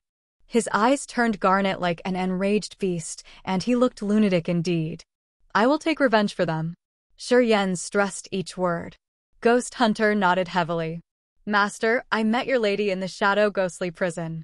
She helped me escape the Shadow Ghostly Prison that year. Ghost Hunter hesitated for a while, his eyes cold and dark. He slightly bent his head, talking, Master's lady has become a noble of a force. She has power and force and has also earned a title. Shuryen's pupils shrank. My lady, Lady Xia, Ghost Hunter lowered his voice, explaining. Shuryen was shaken. Ghost Hunter stooped and said nothing as he looked at Shuryen, silently waiting for him to digest the news. It's Xia Xin Yen. Countless vehement memories flooded his mind. Shuryen felt a strange and unknown pain. It was like someone had knocked down some bottles of different ingredients in his heart, as he felt so many feelings mixed together. It had been so many years. When he got the news of that person the second time, he didn't expect she would be in the Shadow Ghostly Prison.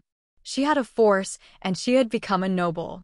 Sweet and bitter memories appeared in his heart as he felt so low. Sitting indifferently for a while, Shuryen took a deep breath, his face becoming maliciously resolute. For the time being, you shouldn't separate from the brutal dragon tribe. You have your world, and brutal dragon tribe can make you thrive. When you've reached a higher level, you will become the leader of the monster clan. Ghost Hunter looked at him bewilderedly. We will fight shoulder to shoulder in the Agate Star area. But we don't need to be together every moment. I'm not sure if you can grow better by following me than right now. Shuryen pondered for a while and then explained, we will make efforts to take revenge for the three of them. You use your way and I will use mine. Don't worry. We won't be far from each other. I'm going to the Devil Blood Star. If nothing unexpected happens, I'll stay in Devil Blood Star. I have some relation with Blood Devil. Ghost Hunter's green eyes brightened slowly. As he had been in the area for years, he knew Blood Devil. He was surprised and happy on hearing that his master and Blood Devil had some relation. At this moment, you should stay with the brutal dragon tribe and accumulate your force. You should make efforts to gain the powers of the monster clan. Shiryen's face was calm and cold like water. I will go my way to accumulate force. In the future, we will be the main forces of the Agate Star area. I strongly believe that we can swagger here and there in this high-level star area in a not-so-distant future. I'm on it, Master. Ghost Hunter nodded quietly. You continue to stay and work for the brutal dragon tribe. I'm heading to Devil Blood Star to arrange stuff. It's the best if you can conceal our relationship. Since the chief of brutal dragon tribe trusts you, he won't change his mind. Shiryen contemplated and continued. McGee and I have a good friendship. Evil Dragon Tribe is also one of the strongest forces of the Monster Clan. If you can become the leader of Monster Clan in the future, Evil Dragon Tribe will be one of your powerful hands. You should try to get them on your side. Ghost Hunter nodded again. The two of them discussed undersea. After a long time, they came up with an agreement. Before Shiryen left, he had a premonition. He thought, then flickered his mind. Drops of scarlet immortal demon blood flew out like jewels, filled with pure soul energy. A magical connection that could cross all space distances strongly elongated towards Shadow Ghostly Prison. A familiar aura transmitted from Shadow Ghostly Prison fell into his sea of consciousness, heading towards the deep area of his soul. In the Shadow Ghostly Prison, several hundred massive battleships were anchored above a giant asteroid.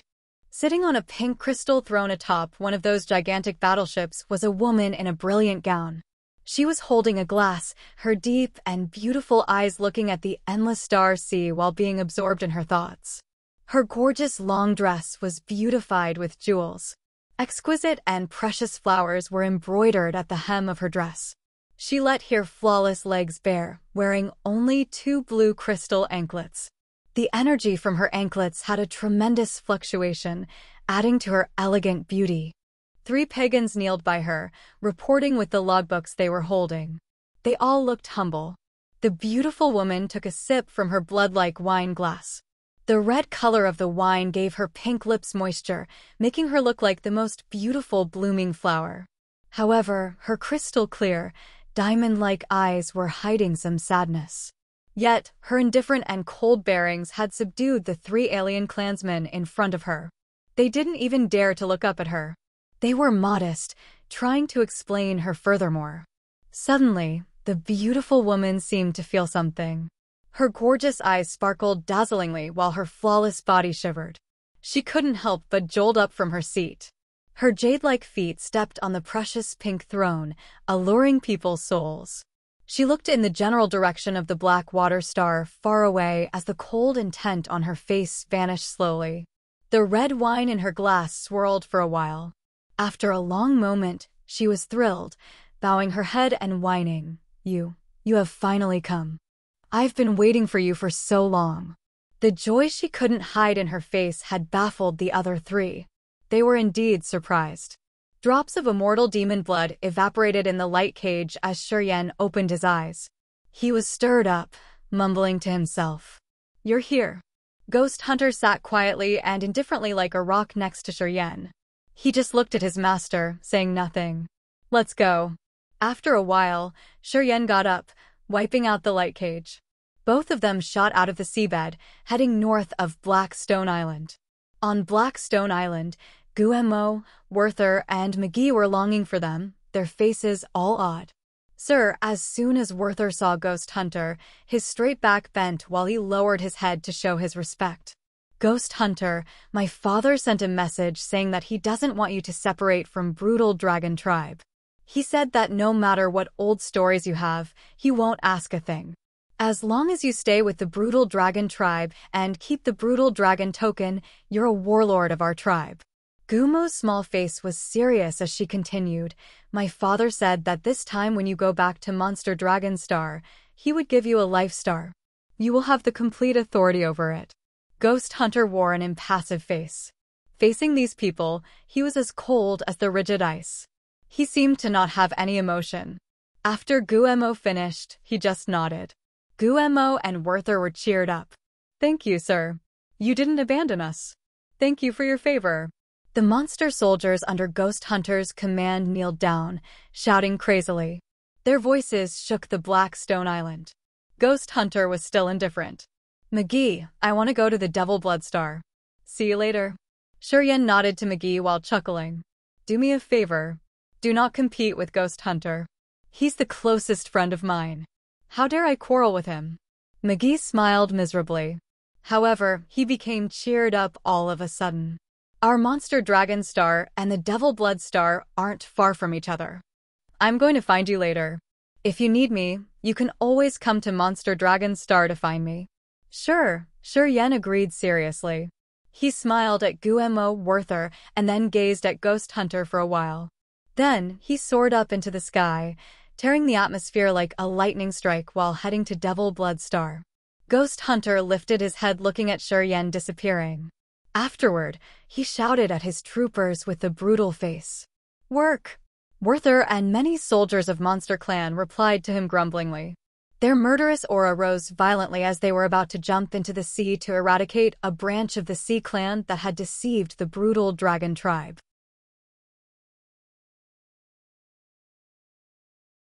Chapter 974, Potion and Tool Pavilion. Chapter 974, Potion and Tool Pavilion, _. The vast galaxy had countless shining stars. The star areas opened infinitely. Sometimes, battleships flew rapidly like shuttles or lightning. Shuryen sat cross-legged on a small meteorite, closing his eyes to feel Earth and heaven energy changing. His meteorite was moving like an electric light towards the general direction of Devil Blood Star. Rolling energy transmitted to this asteroid through his feet made it move forward. Shortly after, Shuryen opened his eyes and exhaled slightly. Touching the fantasy sky ring on his finger, an old, yellowed book flew out. It was the ancient book that they found from the mysterious city in Old Orchid Star. It wasn't rotten after being buried for tens of thousands of years with the city. This book was written in unknown, tadpole-like characters. Shuryen didn't know if this kind of language belonged to any race. He used to spend time studying this book. However, he couldn't figure out any mysteries of these ancient tadpole characters. He had kept this book in his fantasy sky ring for a long time afterward. Lately, when he was trying to sense the changes of Earth and Heaven, he suddenly felt the tadpole words in the book seem to revive. Opening the book and holding it in his hand, Shuryen focused and observed. Shuryen saw the tadpole scriptures, and they seemed like living creatures. They slowly wiggled on the cover of that ancient book. It looked strange and mysterious, indeed. Deep in his eyes was astonishment. Shuryen quietly released a beam of energy, sending it to the cover of the ancient book to see if he could find something. However, as soon as he had sent his energy into the book, the tadpole characters stopped moving. They quieted down and stayed still like they were dead. Shuryen let out a low scream in surprise. He pulled himself together, frowning and pouring more soul consciousness into the book. His sea of consciousness was suddenly disordered. Flows of his soul consciousness entangled chaotically, numbing his brain. Looking at the ancient book, he saw the tadpole words move quickly. They looked like many lightning strikes crossing the page. Staring at the ancient book, Shuryen's sea of consciousness became more chaotic and his consciousness blurred. After changing his face slightly, Shuryen retrieved his soul consciousness. While his mind flickered, he put a flow of confining space power into the book. The book was sealed for the moment with space power. All the tadpole characters were blocked. They couldn't move anymore. He was skeptical, retrieving the ancient book into his fantasy sky ring.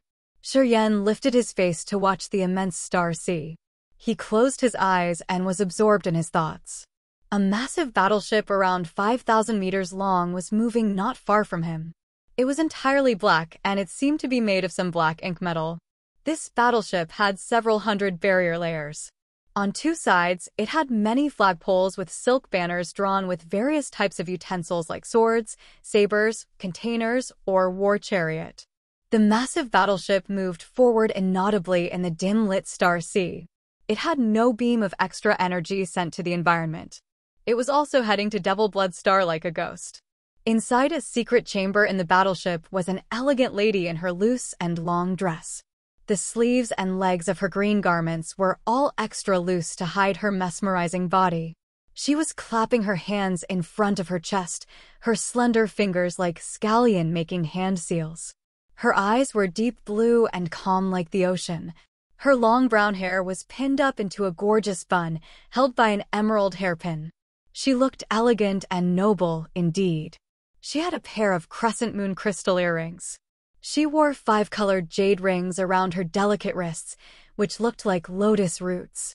She also had some small but delicate accessories hung on her waist. All these ornaments made her lively and incredibly charming. A corner of the yellowed sheet of paper she was holding was revealed, which had scriptures with characters that looked like tadpoles. Her willow-like eyebrows above her deep blue eyes furrowed as if she was mulling on something. A white light seeped from her fingers as she concentrated her soul to recognize something. After a while, she stooped and sighed, shaking her head and whining. I'm afraid it was just a hallucination. The canon had been lost for tens of thousands of years. How could I sense it for that glimpse of time? Thump, thump, thump. Someone was knocking on her chalcedony door, which was inlaid with many strange symbols. The one who was knocking seemed to be very careful not to bother that woman. The woman was still calm and natural. Her flawless hands retrieved the light and carefully put the sheet of paper away. She relaxed and then called, "Come in." An old woman with ditch-like wrinkles throughout her face bowed and went to the center of this battleship. "Young elder, we will arrive at Devil Blood Star in 3 months. Do you want to stop somewhere along the way?" The woman shook her head with a smile. "No, we shouldn't stop. We've delayed a long time already." The old woman nodded. She immediately excused herself. Wait a moment, the woman wanted to say something, but she didn't. Instead, she whispered, "And lately, I seem to sense a gleam of—" "What?" The old woman looked at her with surprise. The lady shook her head. "Nothing." The old woman smiled lovingly. She didn't mind and just bowed before carefully leaving the place. She seemed afraid of accidentally making noise. She also closed the door with extra care. The woman in the room ridiculed herself. How could I sense the canon, which was lost for tens of thousands of years? It's just a hallucination then. She instinctively assumed. Shiryen was riding a meteorite, flying towards the general direction of Devil Blood Star. All of a sudden, he lifted his head, looking forward with a surprise in his eyes. In front of him was a battleship inaudibly moving at breakneck speed. If it hadn't come close enough to be visible, Shiryen wouldn't have known that a battleship was close to him. Usually, the battleship would use high-quality divine crystals as fuel. Hotshots would guard and patrol the battleship. Both the divine crystals and warriors had energy fluctuate from them. Within a specific distance, the other warriors could sense them easily. However, this battleship emerged in his sight while his soul consciousness reported nothing to him. It was indeed magical.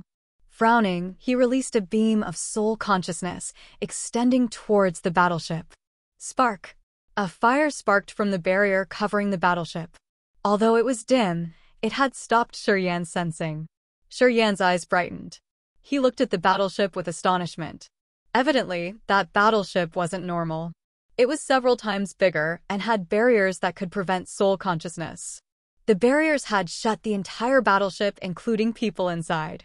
This protection made the ship move inaudibly without noise caused by the engine or energy fluctuating from warriors.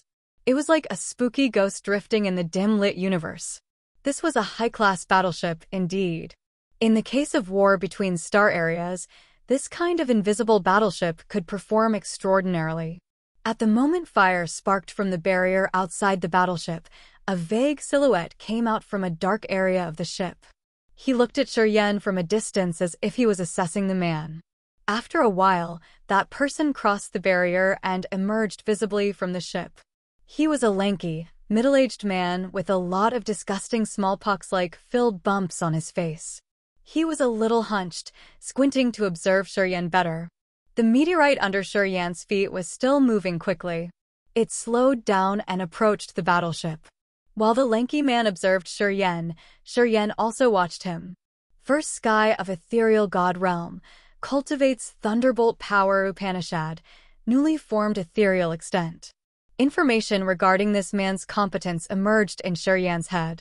He didn't know why, but after his soul altar was refined and became crystal clear by the effects of soul-refining fluid, he was able to easily understand the realm and kinds of power Upanishads of the warriors around him.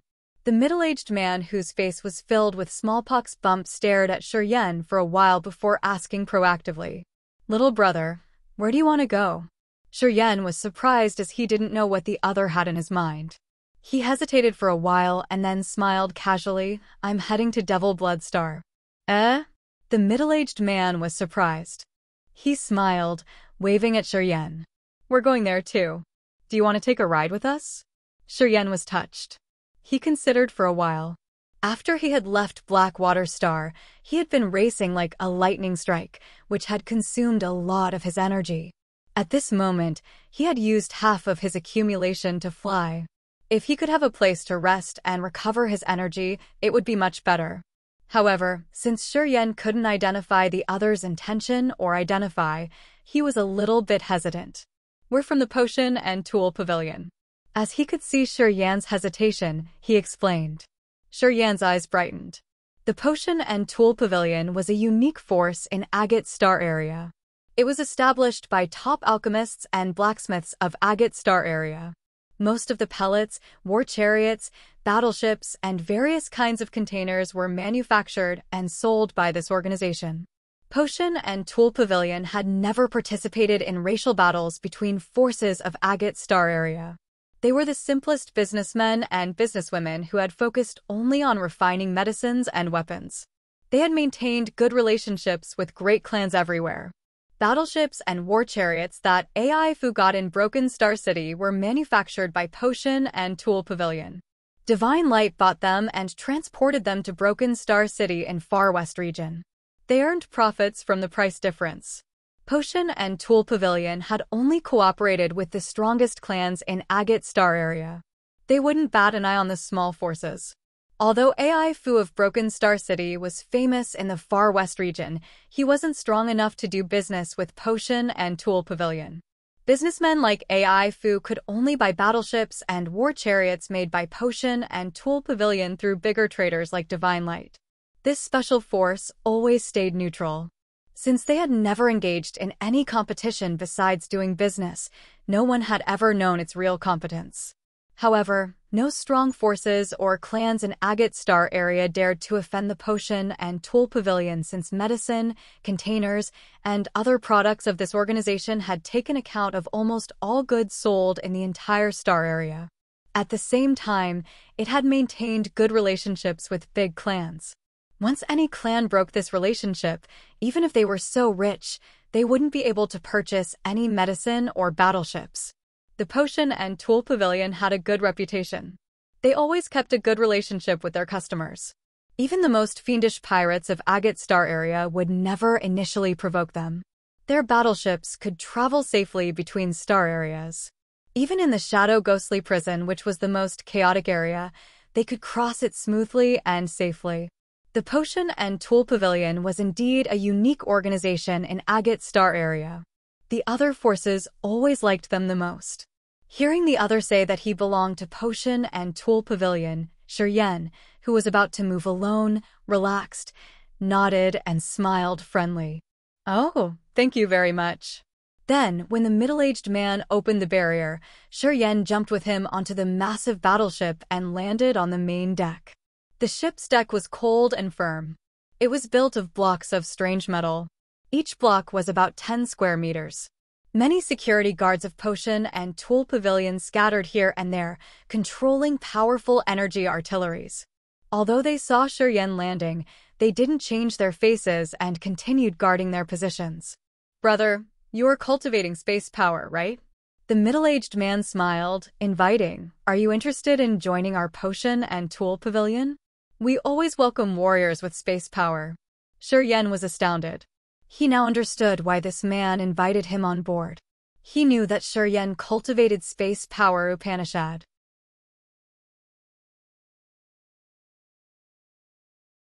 Chapter 975, Fu Wei. Chapter 975, Fu Wei, _. Oh, I'm sorry. Currently, I have no intention to join any force. Shiyan shook his head and denied resolutely. However, he asked earnestly, how did you know I was cultivating space power Upanishad? Agate Star Area was a high-class star area. It had an explicit category for powers Upanishads. According to their description, they had hundreds of power Upanishads, which could outnumber the number of clans in Agate Star Area. Space power Upanishads could be deemed a heavenly one. It was hard to obtain and cultivate. Warriors couldn't find any scripture or inheritance source related to this power Upanishad in big auction houses. Warriors who could obtain space power Upanishad all had it by lucky chance. There was no school that taught this power. Also, no precedent of taking this power from a source of power Upanishad inheritance was recorded. It was not easy to recognize the special powers Upanishads even when a higher realm warrior tried to sense the lower realm warrior. Oh, it was when your soul consciousness contacted our barrier. Haha, our barrier is a bit special. It can distinguish kinds of power. The middle-aged man explained that barrier can identify the nature of power in soul consciousness and the real realm of the warrior. Little brother, you're at second sky of original God realm, but you're still pretty young. Your innate endowment is rare and excellent indeed. Shiyan was shaken as he had another level of understanding of Potion and Tool Pavilion's awesomeness. Brother, you may want to consider my offer a bit more. People with space power are rare. It's the same in Agate Star Area. Brother, warriors at your level are also extremely rare and precious. Pausing for a while, he continued, anyway, our Potion and Tool Pavilion has an elder cultivating space power Upanishad. He has reached third sky of ethereal God realm. Our Potion and Tool Pavilion also has many books and scriptures about space power Upanishad. We got them through our channels. Shiyan's eyes brightened. Space power Upanishad books were extremely rare and precious. It meant nothing to other warriors, but to warriors who cultivated space power, it was hard to describe how precious they were to them. At least in Grace Mainland and Raging Flame Star, he had never seen any book about space power Upanishad. Shiyan knew the value of those books to him. How much do you want for them? Hesitating for a while, his interest was aroused. He was a little excited. Shaking his head with a smile, the middle-aged man with smallpox bumps looked at him deep in the eye and explained, no, we don't sell them. No matter how much you pay, we won't sell them. If you didn't cultivate space power, I wouldn't babble about it. Of course, if you join us, little brother, we will let you assess them when you have a specific position. Shiyan was surprised and he frowned in silence. Well, you can consider a little more. The middle-aged was generous. He said seriously, our Potion and Tool Pavilion has strict rules in recruiting. It's not easy to join us anyway. Once you've entered Potion and Tool Pavilion, you're aloof to other forces in Agate Star Area. No other forces can threaten you. You can focus on your cultivation and you can use our materials and resources freely. To many warriors, joining Potion and Tool Pavilion is always a big dream. Brother, think about it. You don't need to make a rash decision immediately. After he said that, he nodded and smiled at him before leaving. Shiyan sat down quietly. Looking at the immense star sea, he kept silent. In the center of the battleship, the ring of the beautiful lady radiated strangely and unceasingly. Ancient and shattered books were lined up in front of her. She was holding one of them and reading it dedicatedly. The old woman hunched, standing by her and looking at her with a loving countenance. She didn't disturb the young girl. Chirp! Chirp! A series of low chirping sounds came from a small octagonal formation on the left side of the young woman. That octagonal formation was made of unknown materials. However, it looked like a cattail leaf cushion. At this moment, it was emitting white light. The woman dropped the book she was reading and frowned at the octagonal formation. A thought shot out, pouring into the eye of the formation. Quickly, many books flew out of that formation. Those books were written in many languages. Apparently, they weren't from the same race. Her delicate fingers flickered and gathered some books. The octagonal formation dimmed out, resuming its original state. Young elder, all the books you've required to be sent from the headquarters are related to the canon. Are you going to find it? The old woman kept silent for a while. Seeing her master stop reading her books, she said softly, "The canon has been lost for tens of thousands of years. There are many rumors about it. Records of the canon are vague. There is no direction that leads to it.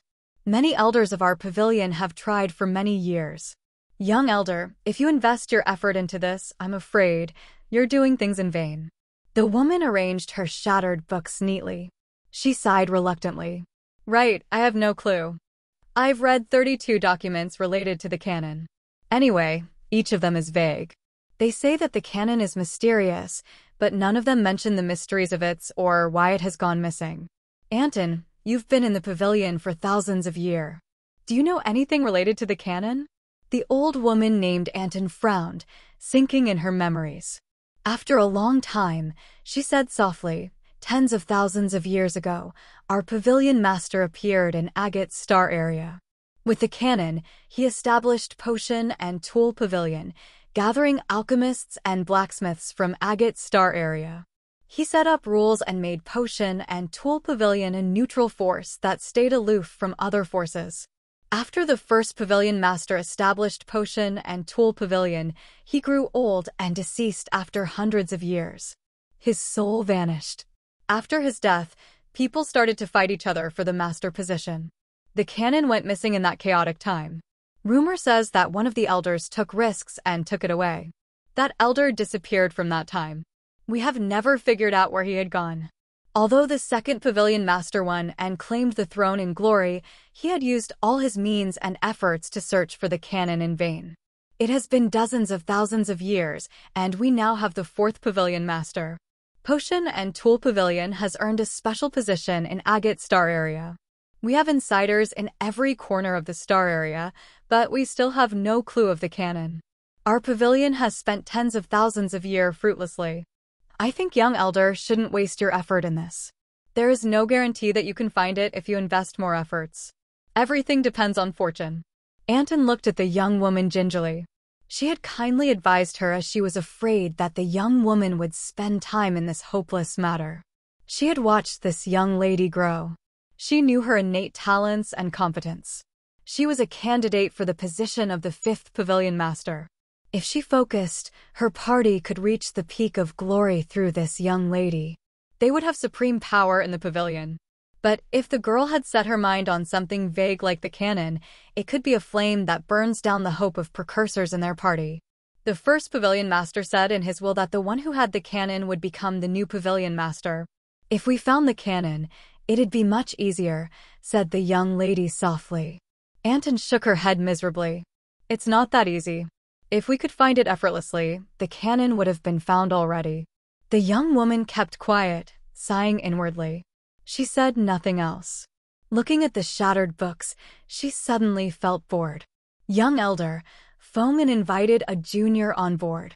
Foman said that he cultivates space power Upanishad. His attainment is quite remarkable." "A warrior with space power Upanishad?" The woman's brow twitched. She seemed interested in the newcomer. "Uncle Duo asked us to pay attention to warriors who cultivate space power. If we meet someone like that, we must try to recruit him. Uncle Duo is at third sky of ethereal god realm and his attainment in space power Upanishad is high. However, he can't cover all the small formations. He needs an assistant. Does that man meet Uncle Duo's requirements?" According to Fongan, he's suitable for this position. Anton nodded, but he said he wasn't interested. The young woman was surprised. "Our offers aren't good enough. Did Foman tell him we have books of space power Upanishad and that we have Uncle Duo, a third sky of ethereal god realm warriors who cultivate space power?" He told him. Anton beamed a forced smile. "I'm going to talk to him myself." The young woman stood up. Her hand drew a curve in the air, and the books disappeared into the ring on her bright-skinned wrist. She got out of the center cabin of the battleship, sauntering towards Shiryen. In a remote corner of the battleship, Shiryen was closing his eyes, concentrating on recovering his energy. Energy in the divine crystals he was holding was drawn gradually. He suddenly retrieved the divine crystals and lifted his head to look. A lady wearing a loose dress, which dragged along on the ground, and small accessories, was walking towards him as if she was a fairy gliding in the air. His eyes suddenly sparkled with bright light as he observed the small accessories on her body. He was astounded indeed. Shi Yan was also a blacksmith. His level in forging things could save him from embarrassing himself. So he had some keen eyes in this aspect. The young lady wore dozens of small items such as jade hairpins, rings, some pieces of jade embroidered on the hem of her dress, and more. Each of them had hidden energy moving inside. Shi Yan was sure that they were fabricated exquisitely with complex formations and barriers. Sensing for a while, Shi Yan was sure that the dozens of small accessories on her body were all secret treasures at divine grade. This discovery frightened him. He became stern. He didn't know what status this wealthy woman held in Potion and Tool Pavilion, but the guards along her way had shown her respect as if she was the commander of this battleship. Shi Yan became more cautious. "I'm Fu Wei, the youngest among the 12 elders of Potion and Tool Pavilion." The woman came agilely. She introduced herself tenderly. While she was walking, her accessories jingled like a murmuring stream in the mountain. Her eyes were as deep and blue as the ocean. Shi Yan stood up quietly and nodded to her. "I am Shi Yan. On behalf of Potion and Tool Pavilion, I officially invite you to join us. As long as you nod your head, I'll arrange everything properly for you. I'll appoint you an assistant to a warrior who is at third sky of ethereal god realm and cultivates space power Upanishad. You will be able to access all books and scriptures about space power. Lord Duo will also teach you the essence of space power Upanishad. What do you think?" Fu Wei extended her olive branch to him. She was speaking softly but seriously to him. She was confident that Shi Yan wouldn't turn her down. "I'm sorry. I don't want to join Potion and Tool Pavilion," said Shi Yan calmly, shaking his head. Fu Wei was astonished.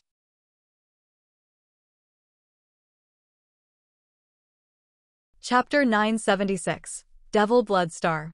Chapter 976, Devil Blood Star, _.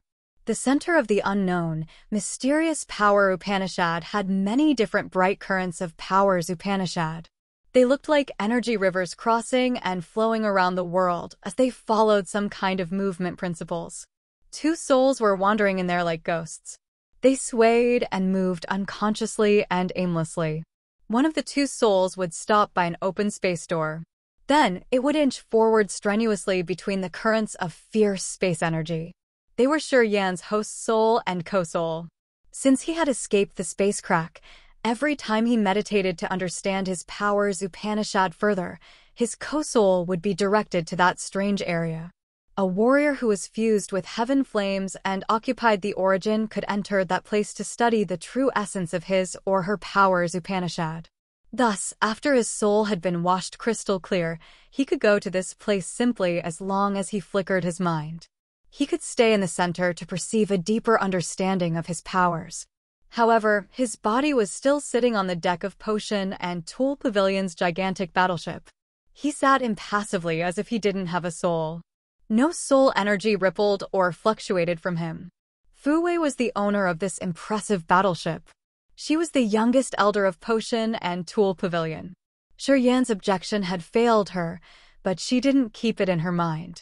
However, she was curious about Shi Yan. Potion and Tool Pavilion was the most special force of Agate Star area. It stayed aloofly from other forces. However, it was welcomed and favored by dominant forces and mighty clans. This organization had accumulated an enormous fortune that even Fu Wei didn't completely know. The status of Potion and Tool Pavilion in Agate Star area made countless warriors try their best to find a way to join them. Fu Wei always thought that no one would reject the pavilion's invitation, especially a warrior cultivating space power Upanishad. They had books of space power Upanishad in their library.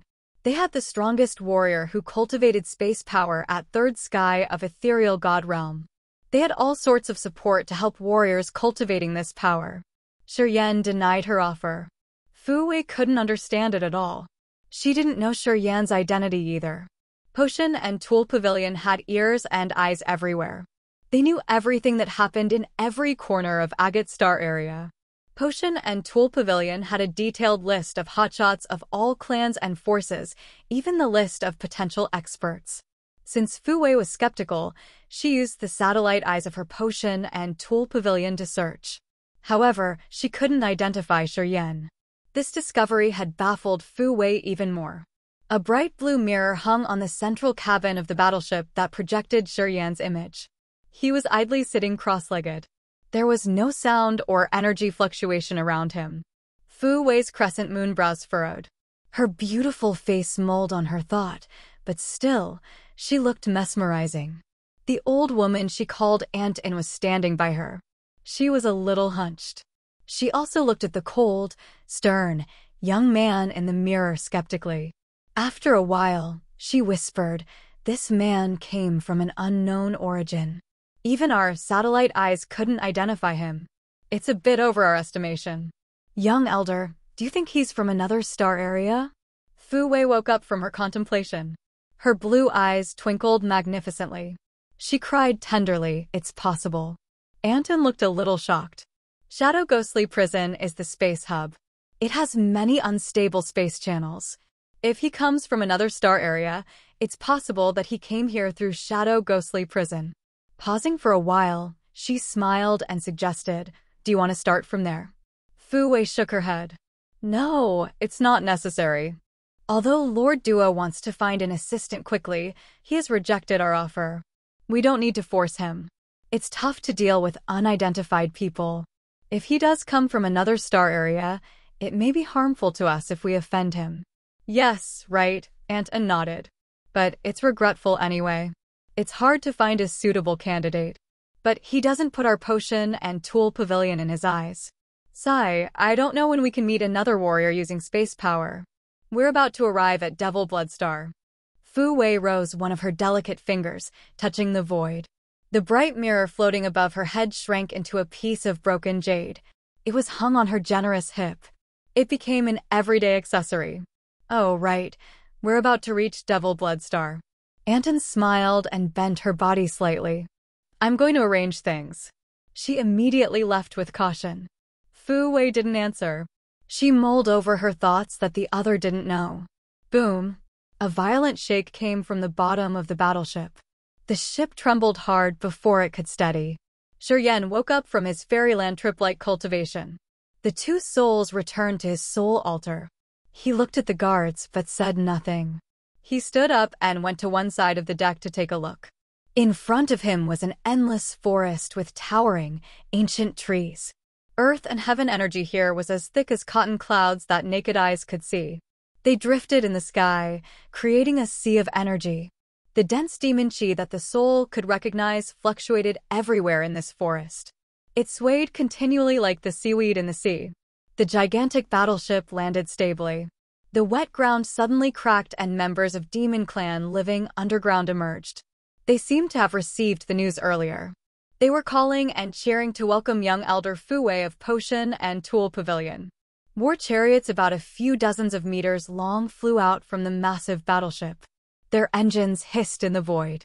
They aligned like asteroids in the sky, operating in a general direction. Each war chariot was filled with piles of exotic cultivating materials. Potion and Tool Pavilion came to Devil Blood Star this time to transport cultivating materials that they had ordered. Since the quantity was enormous, Fu Wei had delivered the order personally to show respect to Blood Devil. Besides her massive delivery, Fu Wei also came to do accounting and further discuss with Blood Devil for their future business. Potion and Tool Pavilion had a cumbersome structure. The elders of the pavilion had followed different forces. Fu Wei was the representative for one of the forces. Blood Devil was one of their important customers. If they could form a good relationship with Blood Devil, it would be critical to their force. Looking at the war chariots flying away, Fomin with his smallpox bumps came to Yan. He beamed a professional, businesslike smile. "Little brother, our young elder has advised us. If you change your mind, you can contact Potion and Tool Pavilion at any time. We will treat you well." Yan didn't change his countenance. He smiled, nodded, and said, "Thank you." He jumped up, flashed, and left the battleship to another area of the forest. Fengmin looked at Shurian disappearing and sighed reluctantly. Oh, he was such a good seed. A huge meteorite was flying quickly toward the border of Agate's star area. The giants, Pavilion and Leona's team were based on two sides of the rock. In the vast universe, this rock was moving fast unceasingly like a meteor. In the center of the meteorite sat the mother formation of the mother and child sky-linking formation that Na Xian had brought from Broken Star Field. Next to the formation was a pool where thousand-fold lotuses were floating. This pool was covered by a beautiful five-colored cage. The meteorite didn't have earth and heaven energy. The giants, Pavilion, Leona, Longju, Yunhao, and the others had to use divine crystals to cultivate.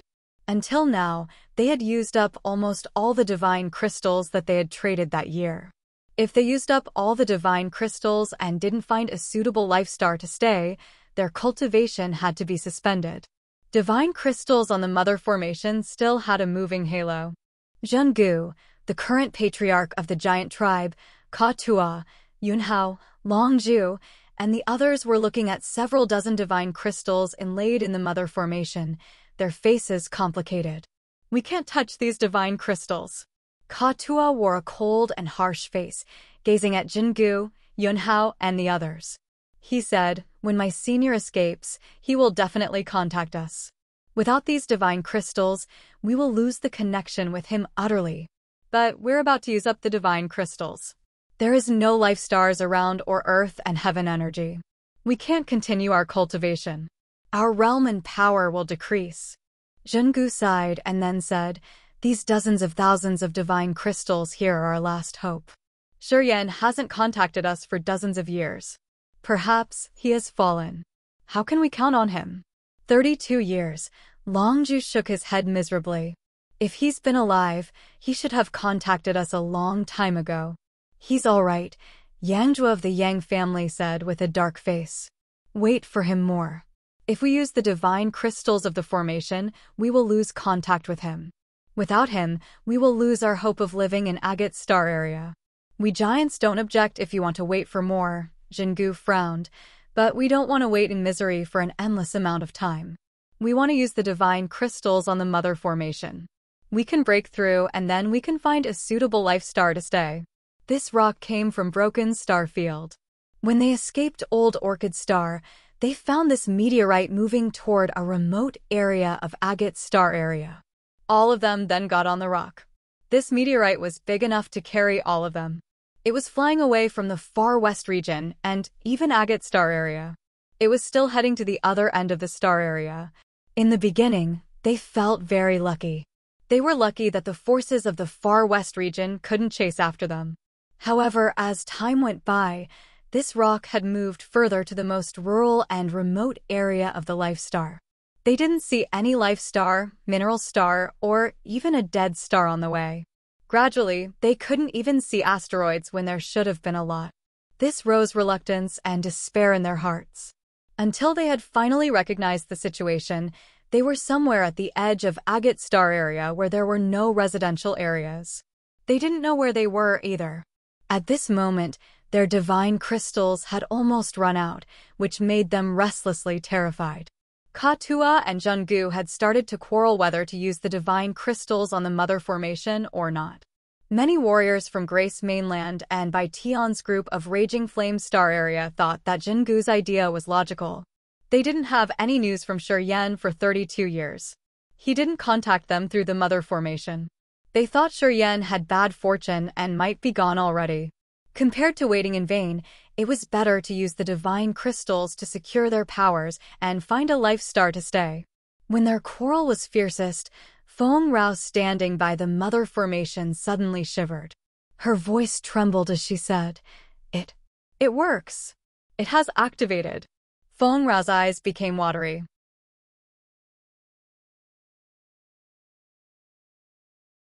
Chapter 977, Reunion. Chapter 977, Reunion, __. Looking at the muscular creature slowly walking out of the mother formation, tears rolled down on Feng Rao's face uncontrollably. She felt her bitter sorrow that had accumulated over the years burst out all of a sudden. 32 years had passed. To some people, it was just a moment, but to others, it was like the eternal night without a beam of light, sinking people in only pain and sorrow. Feng Rao thought Shuryen had fallen, and his soul seal was eradicated. She thought she would never meet him again.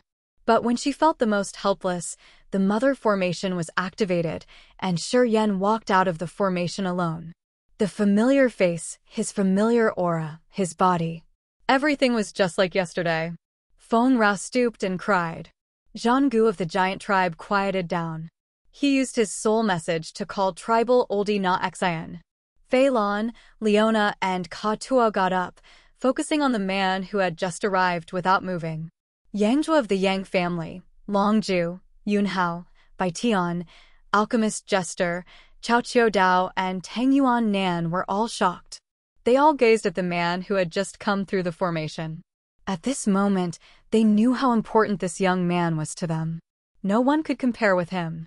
Shuryen looked at the vague, vast universe, sending his soul consciousness around. He nodded tenderly. You're all here. It's good. It's really good. People then smiled. Shortly after, Giant Na Xian came hurriedly, his face excited. I didn't think you would still be alive. Of course, I'm alive, Shuryen smiled casually. Do I look like someone who would die young? Na Xian was a little embarrassed. It's good that you're all right. Yeah, I feel so happy. People started to gather.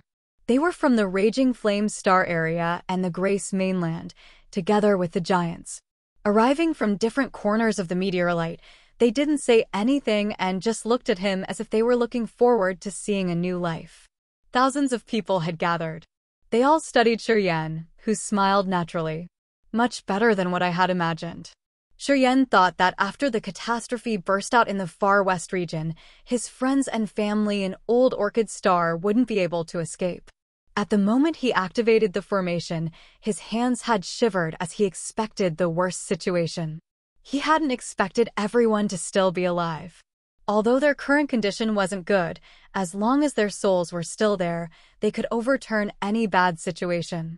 Staying alive was more important than anything else. Yang Zhuo came over, patting Shuryen's shoulder. Then, he told him things they had experienced throughout those years. Shuryen listened to him. When Yang Zhuo finished, Shuryen smiled happily. Then, he looked at the 1,000-fold lotuses which had moved here with their own pool. He frowned, extending his hand to collect them. Each flower flew out of the pool, disappearing into the blue jar. Everybody looked at him in silence, not disturbing him. After a long time, he handed Na Xian several jars while smiling. As our deal, these 1,000-fold lotuses belong to the giants. Na Xian didn't refuse as he stashed them away and asked, "What should we do now?" This place was a remote area by the edge of the agate star area, without life stars or earth and heaven energy. It wasn't a place suitable for warriors. If they couldn't get rid of this place, they would have to use their energy to endure day after day. After a while, their realm would even decrease. We're getting out of here. I've found a new place for you to stay and cultivate at. Shuryen pondered for a while and then advised, we'll move all people and things. While he was talking, divine crystals flew out of his ring, flying like raindrops on the mother formation. The mother and child sky linking formation needed divine crystals as fuel. It would require a significant amount of divine crystals to move all people here. The divine crystals inlaid on the formation now wasn't enough to endure until their immigration finished. Na Xian and Leona nodded. Yang Zhuo immediately ordered his fellows, asking them to gather with their properties. Shortly, thousands of people gathered by the mother formation as Shuryen directed them to move through the light door. Divine Crystal's energy was soon drained as time flew by slowly. After an unknown time, most of the people on the meteorite were gone. Now, only Na Xian, Leona, and Fei Lan were standing by Shuryen. What do you want to do to this mother formation? Na Xian frowned. At this moment, Na Xian had reached the third sky of ethereal god realm. The inheritance he got from the Grace mainland and the cultivating materials from Aifu in Broken Star City had helped him break through again after 32 years of ascetic cultivation. Fey Land had also reached the second sky of ethereal god realm. She had made new achievements in condensing her ethereal extent. Leona was at the first sky of ethereal god realm, while Katua was at the third sky of original god realm. After 32 years, they had all advanced thanks to the benefit they received from Shuryen. What to do with it? Shuryen pondered for a while and then said, "You guys should go first. I'm going to seal the Mother Formation, so other people can't use it to track us down." This place was already isolated. It was far away from the Agate Star area, and the meteorite was still moving at breakneck speed. The Mother Formation could connect to the Child Formation. When they all left, the Mother Formation would stay in this meteorite.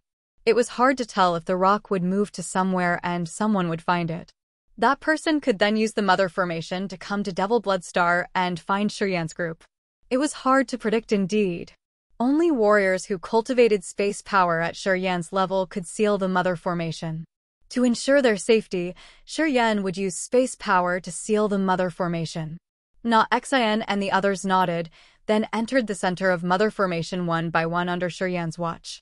Eventually, besides Shuryen, there was no aura of living beings on this huge meteorite, which was still moving fast in the infinite universe. This rock had detached from the broken star field. Being blown away by some unknown force, it headed to somewhere no one knew of. Perhaps it would impact the barrier between star areas, being crushed into pieces of stone. Probably, it would become a smaller meteor, piercing through the star area barrier and turning into a meteor that fell into another star area. Shuryen quietly watched the stars around him and contemplated for a while before entering the Mother Formation.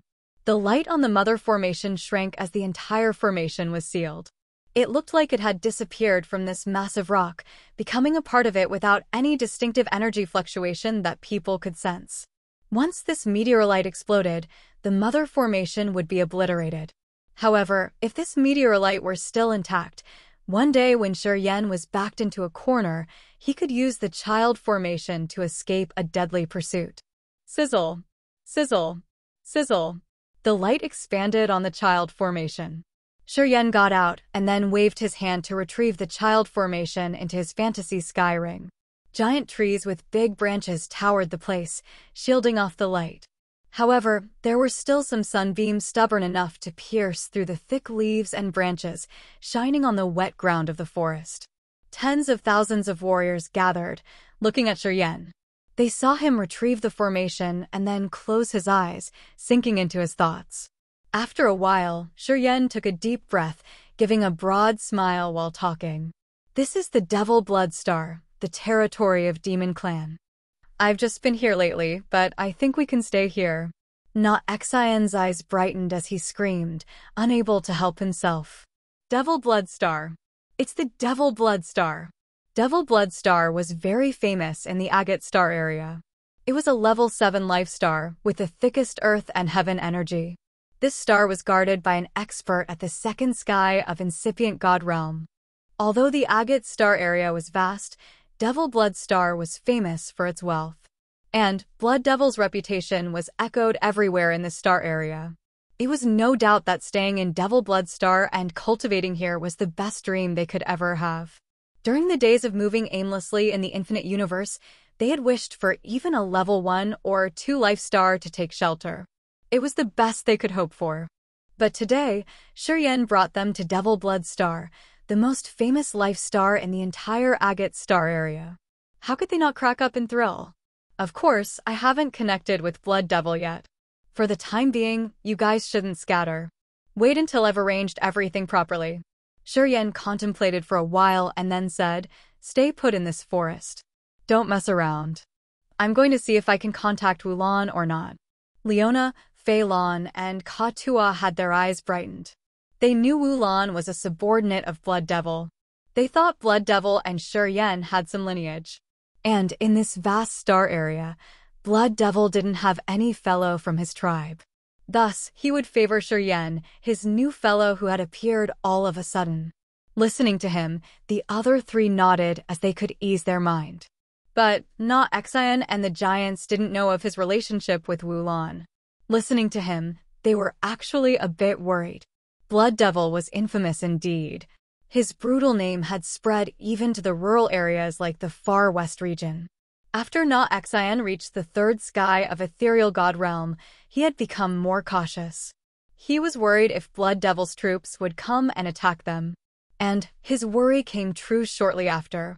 A troop of around 100 demon soldiers had sensed the commotion inside the forest. They rode the white bone war chariots, roaring in the sky. This forest was in the northwest of Devil Bloodstar and didn't have many visitors generally. So, when the patrol team found around tens of thousands of unidentified creatures here all of a sudden, it scared the patrol leader a lot. This area was his scope of patrolling, and this sudden situation was strange. If something unexpected happened, he wouldn't be able to get rid of trouble. The squad of 100 demon soldiers rode the white bone war chariots. The troopers came from different branches of Demon Clan, including Black-Scaled Tribe, Dragonhorn Tribe, Winged Clan, One-Eyed Tribe, etc. Those tribes used to appear in the Grace mainland. However, there were more clansmen they had never seen before. Those clansmen had horns or rock-like skin, while some had more limbs than normal people. The patrol leader of the squad was a Dragonhorn man at the first sky of Ethereal God Realm, called Wu Deng. Wu Deng sat alone on a white bone war chariot, which had a lot of broken bones hung on it. He stood up, observing the shadows in the forest. His face grimaced as he asked, "Who are you? Daring to invade the Devil Bloodstar? Don't you know whose territory it is? Capture them all." The war chariots roared and scattered, surrounding this large group of people.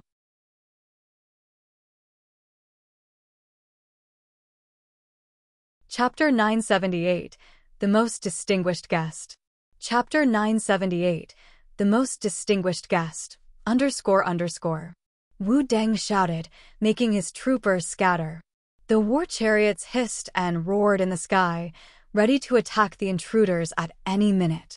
Shuryen and Na Xian looked at the war chariots circling them in the sky while frowning. Na Xian didn't know of the situation, so he discreetly released his energy. The aura expanded from him like a surging ocean, covering the entire forest. In his ethereal extent, which was filled with the 5 elements' energy, Na Xian slowly transformed, radiating dazzling lights. As the giants saw their oldie preparing to attack, they roared and stood up. As they were cautious, the warriors of the Raging Flames Star area and Grace mainland were also hurried, their eyes cold but anxious. They were also prepared to resist. However, they didn't have the confidence and they were actually worried. It wasn't the first time they had come to Agate Star area. They knew about the brutal name of Blood Devil, and the Devil Blood Star was his territory. Shuryen frowned, looking at his people who were prepared to fight. He spread his arms to stop them. "Don't act indiscreetly." Na Xian was surprised, but he calmed down while talking to Shuryen. "Can you?" Shuryen smiled, trying to ease the giant's mind. "Leave it to me." Then he flew up, floating in front of Wu Deng's chariot while smiling at him. "I'm here to find Wulan. Please tell her Shuryen's here." Wu Deng was surprised. "You know Madame Wulan?" "Yes." "Please report." "She will arrange things properly," explained Shuryen. Wu Deng nodded and signaled his troopers not to act rashly, then took a token he wore on his belt and proceeded to report something. Many war chariots were harbored by a group of grand palaces in the center of Devil Bloodstar. Warriors of the Potion and Tool Pavilion were continually transporting materials, looking like a colony of hard-working ants. Fu Wei was smiling, talking to the person standing next to her. Feng'an stood by her, checking the materials in his records. Wu Lan and Fu Wei stood together, their eyes brightening as they watched people deliver goods. Sometimes, Wu Lan nodded while listening to Feng'an's summary. "Where's Precursor Blood Devil?" Fu Wei waved her white wrist, making a series of clear clinking sounds. She was wearing a long and loose dress, which draped over her charming, curvy body. "He went to Monster Dragon Star to discuss some business. I've sent him a message. He'll be back soon." Wulan smiled. Fu Wei, little sister, you look prettier every time I see you. You're the youngest elder of the Potion and Tool Pavilion. You can soon control the whole pavilion. Fu Wei smiled weakly but naturally. Longjia, you've complimented me too much. There are many parties in our pavilion, and our elders are all prominently talented. I don't dare to dream for the throne of the pavilion master. Haha, it's too early to say anything. Anyway, with your potential, you can step on that precious throne in glory. I believe in your competence. Wulan smiled and complimented. Fu Wei was relaxed, chatting with Wulan. It seemed they had a good friendship. Suddenly, Wulan frowned as she found her token vibrating. She excused herself with a smile, then picked up the token, using her soul energy to listen to it. In a moment, Wulan's eyes strangely brightened.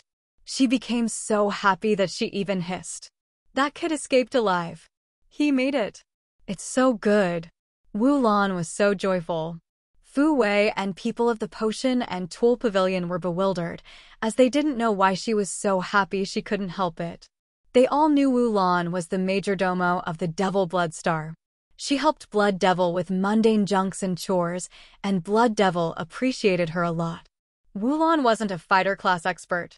However, she was meticulous. Her management was neat and precise. She was also in charge of the promotion of the tribe's warriors and the division of Devil Blood Star's land. Wulan's realm wasn't high, but she held a special position in Devil Blood Star. She was the most essential subordinate of Blood Devil. Longjia, Master Blood Devil's about to come back? Fu Wei smiled tenderly, raising her hand to stop Feng'an from reporting more. If Master Blood Devil's back, I'm going to discuss the situation with him, and of course, our new contract. Wulan shook his head. No, not him. Master will come back later. It's someone our master has been waiting for since so long. Mei, please wait for me. I'm going to pick him up myself. Oh, please, suit yourself. Fu Wei hurried to express herself, but she was actually skeptical. Who was it that had to be welcomed by Wulan personally? Was it one of the two patriarchs of the monster clan in Monster Dragon Star? Anton and Feng'an standing next to her were also suspicious. They also assumed that the new guest had a high position and status. Otherwise, the majordomo of the Devil Blood Star wouldn't need to welcome him personally. Above the forest, Wu Dang, the patrol leader of this troop, stiffened his face. He immediately put away his arrogant expression, flew out of his war chariot, and slightly bowed to Shiryen. Please wait for a moment. Madame Wulan will arrive shortly. When Wu Dang looked at Shiryen, he couldn't hide his fear and suspicion. It was because Wulan had told him, that's the most distinguished guest of our master. Wu Dang lowered his head, but he was looking at Shiryen, a second sky of original God Realm warrior. He had a lot of doubts he couldn't explain. He suddenly recalled something. Slightly changing his face, he shouted at his troopers. Get down here, y'all. This is our most distinguished guest. Treat him with respect. Hearing him, everybody became baffled. The members of his troop didn't have a clue. However, seeing their leader getting angry, they obediently descended from the sky. They all looked at Shiryen bewilderedly, the young leader of this group of strangers. However, a storm was rising in their hearts. This kid is that most distinguished guest. Na Xian, Bai Tian, Long Zhu, and Yangjua were also petrified, looking at the young man with a discreet fright. After 2 hours, a plump silhouette appeared. As soon as she arrived, her soft voice arose. You, why are you so late? Do you know our master has been waiting for you with a lot of worries? Wulan halted, steadying her body in front of Shiryen. While smiling, she shouted at him. Our master has used a lot of blood in search for you. He couldn't find your trace in Agate Star area. He thought you were. Our master had mourned for you for a long time. Wu Dang and the members of the 100-member troop were shocked as if they were struck by lightning. Our master had used blood to find this kid? Who was he? Since they had followed Blood Devil for so many years, they knew he was haughty. He didn't put anyone in his eyes. Even when the patriarch of the evil dragon tribe or brutal dragon tribe visited him, he could be mad and shout at them. They had never heard their master favor anybody. I came across something unexpected. I'd been confined in the space crack for 32 years. I just got out of it, Shiryen smiled reluctantly. No wonder, Wulon got it, smiling unceasingly. I knew it. Your powers aren't ordinary. You're indeed cunning and smart. How could you die early, right? When Master couldn't find you in Agate Star area, he said perhaps you were in some space crack. Or else, it was impossible that he couldn't have found you. While talking, Wulon rose her hand, telling Wu Deng, take our distinguished guests to east of Devil Blood Star. Take them to the territory of the dwarf demon tribe, which they have cleaned before. Our master has arranged this place for them. Wu Deng was frightened. He couldn't help but study Shiryen, his eyes filled with respect. Not long after Wulan's team came back from the far west region, Blood Devil had ordered the dwarf demon tribe to move out of their richest piece of lands, which was then kept available for years. The members of the dwarf demon tribe didn't dare to protest against their master's decision and had moved away as they were told. At that time, demons living in the Devil Blood Star couldn't explain their master's deed. They didn't know why he gave such order. The land they had spared was kept available for many years. The dwarf demon tribe used to ask to take their property back. However, Blood Devil had always rejected their proposal. No one knew for whom Blood Devil had prepared the land. Many subordinates of Blood Devil had made guesses, but they didn't have any clear idea. But today Wu Deng finally got it. He could clearly know how important Shiryan's group was in Blood Devil's mind finally. Wu Deng was so frightened that he sweated. He knew he was lucky because he hadn't attacked the others rashly. If he had hurt the distinguished guests, Master would skin him alive. Wulon, Wu Deng, and his troop guided Na Xian's giants and the other to east of Devil Blood Star. Na Xian and Yangjue didn't know anything. They just looked at the sky bewilderedly. Seeing Shiryen nod, they became calm and smiled, following Wu Deng's troop to the territory Blood Devil had arranged for them 32 years ago. In their opinion, Shiryen now had so many secrets, but they trusted him with all their hearts. Our master has gone to Monster Dragon Star. He'll be back in several days. Come here, we're going to the main hall to talk and wait for him. After all of them were gone, Wulon invited Shiryen. Shiryen nodded, as you've arranged. Fu Wei and her people of the Potion and Tool Pavilion were standing on a black stone square. She stooped to ask her warriors, who were transporting the goods, to be careful with many fragile items like the jade products. Before being refined, they were really eggshell. Who's that VIP? Who's important enough to make Wulon leave us here and welcome him personally? Feng'an frowned. Blood Devil and the two chiefs of the Evil Dragon Tribe and Brutal Dragon Tribe are close to each other.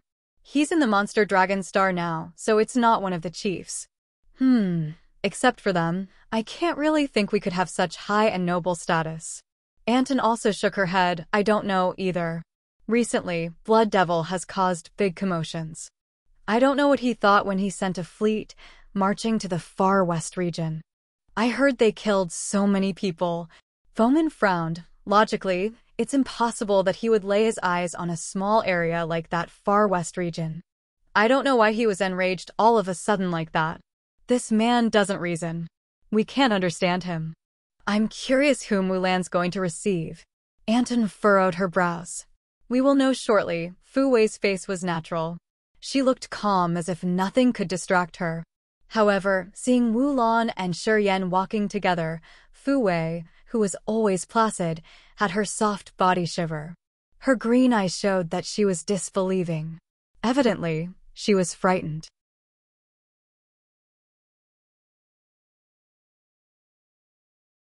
Chapter 979, Immense Wealth. Chapter 979, Immense Wealth, _ Shiryen was also startled.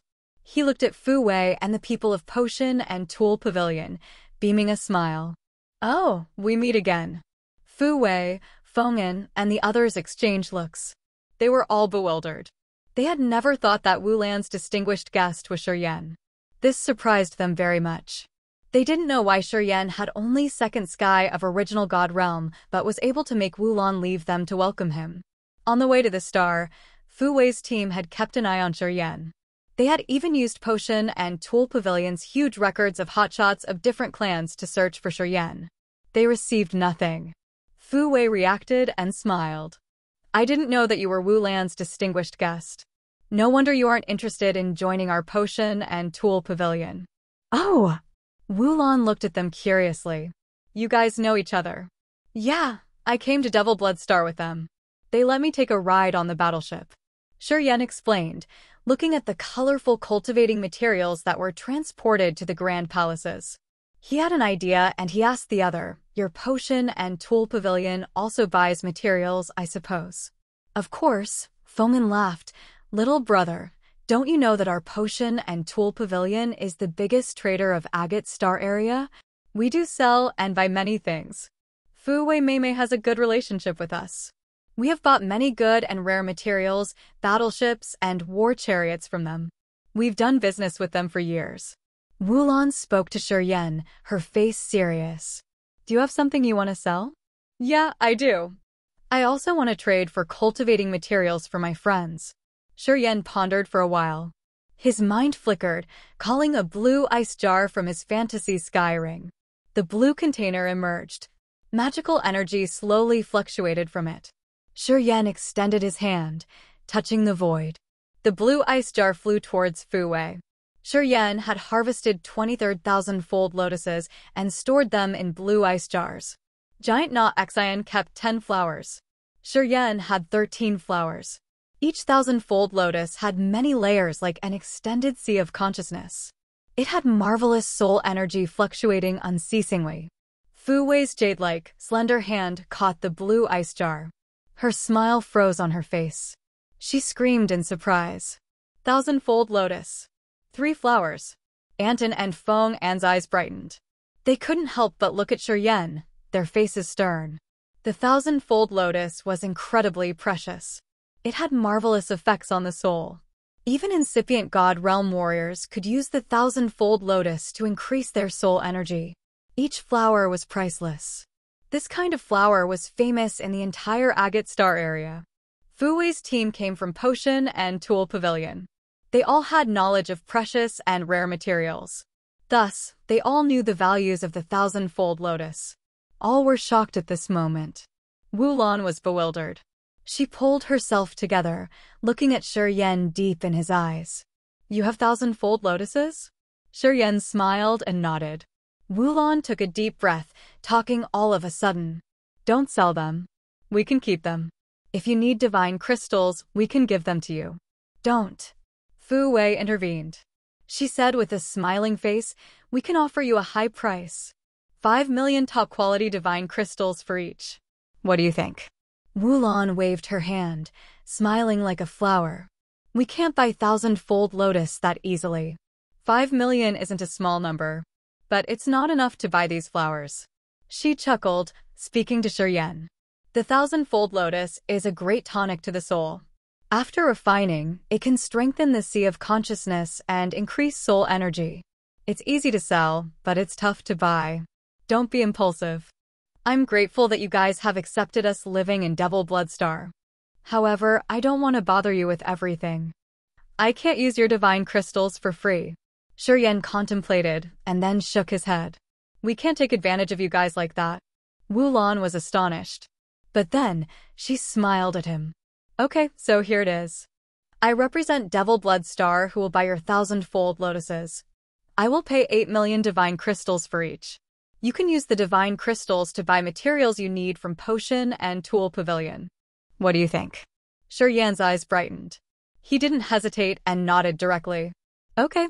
Fu Wei was holding the blue ice jar. She was reluctant. However, seeing Wu Lan and Shiryen seal their deal, she couldn't do anything. She handed the jar holding the 1,000-fold lotuses and sighed. Forget it, I won't try to get someone else's favorite objects. Wu Lan smiled happily, clutching the blue ice jar. I'll give you divine crystals later. You can talk to them about the materials. I can arrange it for you immediately. She called curtly. A demon old man wearing gray garments emerged from the palace. He replied with respect. Madam, is there anything you want? Bring me 24 million top-quality divine crystals, asked Wu Lan. The old man nodded, saying nothing before leaving. Please help me fetch some people here. Yeah, the ones I've brought. Shi smiled, looking at Wulan. Not Xian of the giant tribe, Jester, Yangzhua, and Longzhu, my fellows. Please bring them here. I'm not familiar with cultivating materials. I'll let them handle it. No problem. Wulan agreed and then shouted. She asked a troop to fetch the said people. Oh, so you're going to have a great shopping time. Fu Wei smiled. I didn't expect another big business when coming to Devil Blood Star this time. Oh, right, we need to stay here longer. Fu Wei Meimei, Shi is our Devil Blood Star's distinguished guest. You can't try to steal a deal from him. Nah, how could I? We never deceive people. You know it, right? Fu Wei said seriously. We can't finish this business quickly. We should rest for a while. We've got a long journey. I think everybody is tired now. All right. Wulan had arranged Fu Wei and Potion and Tool Pavilion's people to stay in an ancient blackstone building tens of thousands of square meters. After they had settled, Fu Wei and Anton found a quiet stone chamber. Fu Wei touched the fantasy sky ring which made dilapidated books and ancient scrolls fly out. Anton didn't know why Fu Wei did that. Anton just stood and watched her. Fu Wei checked each of them, her face focused. Sometimes she frowned. No, not this one. Oh, not this one either. Young elder, what are you looking for? Actually, this old woman was called Yun. She couldn't help but ask. Those books of the canon, you've studied them all, haven't you? Why do you want to skim through them again? Yun didn't want Fu Wei to waste more time searching for the canon. She thought that seeking for the top treasure that the elders of their pavilion had spent tens of thousands of years would amount to nothing. It wouldn't be easy for her to find it. No. It's not true. Fu Wei ignored her. She was still skimming through her books. After a while, her eyes brightened and she hissed, this one. Flutter. Flutter. Fu Wei flipped the pages fast, her face extremely stern. Her slender fingers suddenly stopped, pointing at a paragraph on a page. Her beautiful eyes became bewildered. She didn't talk for quite a long time. Throwing the dilapidated book to Yun, Fu Wei uttered, Anton, read it yourself. Yun was bewildered, receiving the shattered book. At first glance, she froze. That year when that elder ran away, he brought the seeds of thousand-fold Lotus and the canon. She understood why Fu Wei was so hurried. The thousand-fold Lotus is also rare in Agate Star area. It doesn't have many sanctuaries either. It will take 10,000 years to form. Right after that, the flower will be picked shortly. Fu Wei took a deep breath. As he could take 3 flowers at the same time, it means that the area hasn't been discovered for at least tens of thousands of years. Anton, do you think it's related to the canon somehow? Yun was startled. She contemplated for a while and then jabbered, it could be. She became excited. If we can find the canon, our position will change greatly. Now those elders are aggressive. They are discontent with us. If we bring the canon back, you can get the throne of the Pavilion Master. It was unexpected to find news of the canon.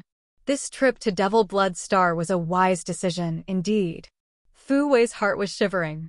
Her beautiful face blushed. We can't confirm this yet. It seems like we have to talk to that guy. Yeah, we better avoid Wulan of Devil Blood Star. She knows the value of the canon. If she knows this information, we will have to pay a big price. Sometimes, information is priceless. Yun nodded. Fu Wei took a deep breath. Her breasts shivered. She gritted her teeth and said, I'm going to find him and speak to him. As long as we have news of the canon, we have to find it at any cost. All right. Inside a spacious palace, Wulan was very excited, watching the blue ice jar. She smiled at Shi. You do have good fortune. You can get the thousand-fold Lotus.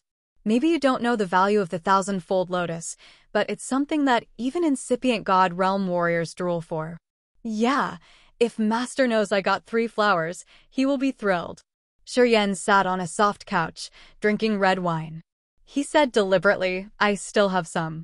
Wulan was perplexed. Honestly, we have 23,000-fold lotuses. Giant Na Xian keeps 10. You bought 3. I still have 10, said Shiryen with a smile. 23 pieces of thousand-fold lotus. There are 23 flowers. Wulan looked at him as if she was looking at a monster. She jolted up from her seat. Shiryen, tell me honestly. Where did you get these flowers? Anything else you have in that place? Old Orchid Star, Shiryen pondered for a while. He didn't want to conceal, so he explained to her how they had lifted the mysterious city underground to harvest the thousand-fold lotus. Shiryen could see that Wulan did not have any evil intentions. This woman knew more secrets of T Agate Star area. Perhaps she knew that mysterious ancient city. Thus, he told her. The mysterious city buried underground? The gravity there is more than 10,000 times heavier than here. Wulan was aghast. Strange light rippled in her eyes. A lumber of life ancient tree, an evil dragon skull, and a strange book? Don't you think your fortune is too good? The lumber of life ancient tree of the Wood clan was sold. Na Exine used the evil dragon skull to refine his body. Now I have only the thousand-fold lotuses and a strange, unknown book. Can you show me the book? All right.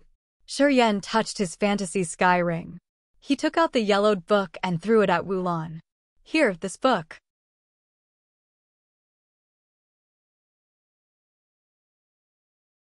Chapter 980, Refined Thousand-Fold Lotus. Chapter 980, Refined Thousand-Fold Lotus, _ Wulan held the ancient book and carefully checked it. Exquisite beams of light sparkled from her fingertips while she studied the book. Those beams of light poured into the book like many snakes. She frowned, sinking in her thoughts. Shiryen lay relaxed, taking sips of red wine in his glass while his eyes checked each of Wulan's moves. After a while, Wulan shook her head, her eyes suspicious.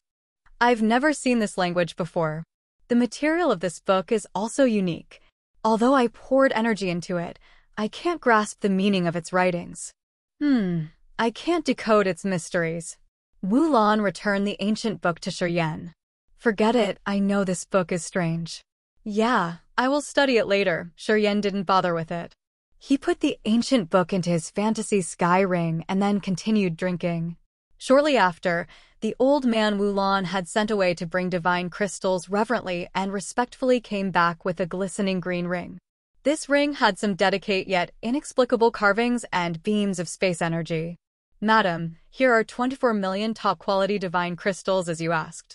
Wulan waved her hand, signaling the man to give it to Shiryen. Squeezing the ring, Shiryen sent a wisp of soul consciousness into the ring. It was a strange, bright space where top-quality divine crystals piled up. Each pile was several hundred meters high. Each divine crystal was pellucid with distinctive light and vigorous energy. After his soul consciousness returned, Shiryen beamed a smile and nodded to Wulan. Yeah, 24 million top-quality divine crystals. This is my biggest fortune.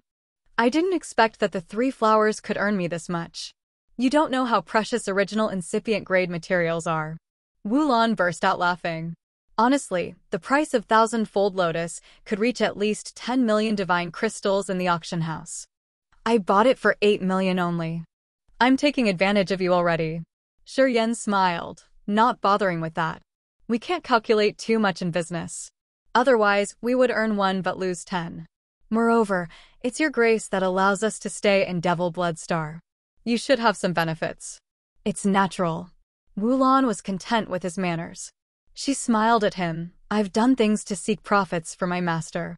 After he absorbs these 3,000-fold lotuses in his sea of consciousness, his sea of consciousness could expand 1/10. It would be a big help to my master. I think he will be thrilled. Yes, it's good, nodded Shiryen. Thousand-fold lotuses still need to be refined once. Wulan contemplated for a while and then explained. Thousand-fold lotuses grow in dim-lit and cold places. They can't be exposed to the light directly. A thousand-fold lotus would need at least 10,000 years to grow to its full size. As it has stayed in a cold place for 10,000 years, it will have a lot of cold chi. This kind of chi has filled every petal of the lotus.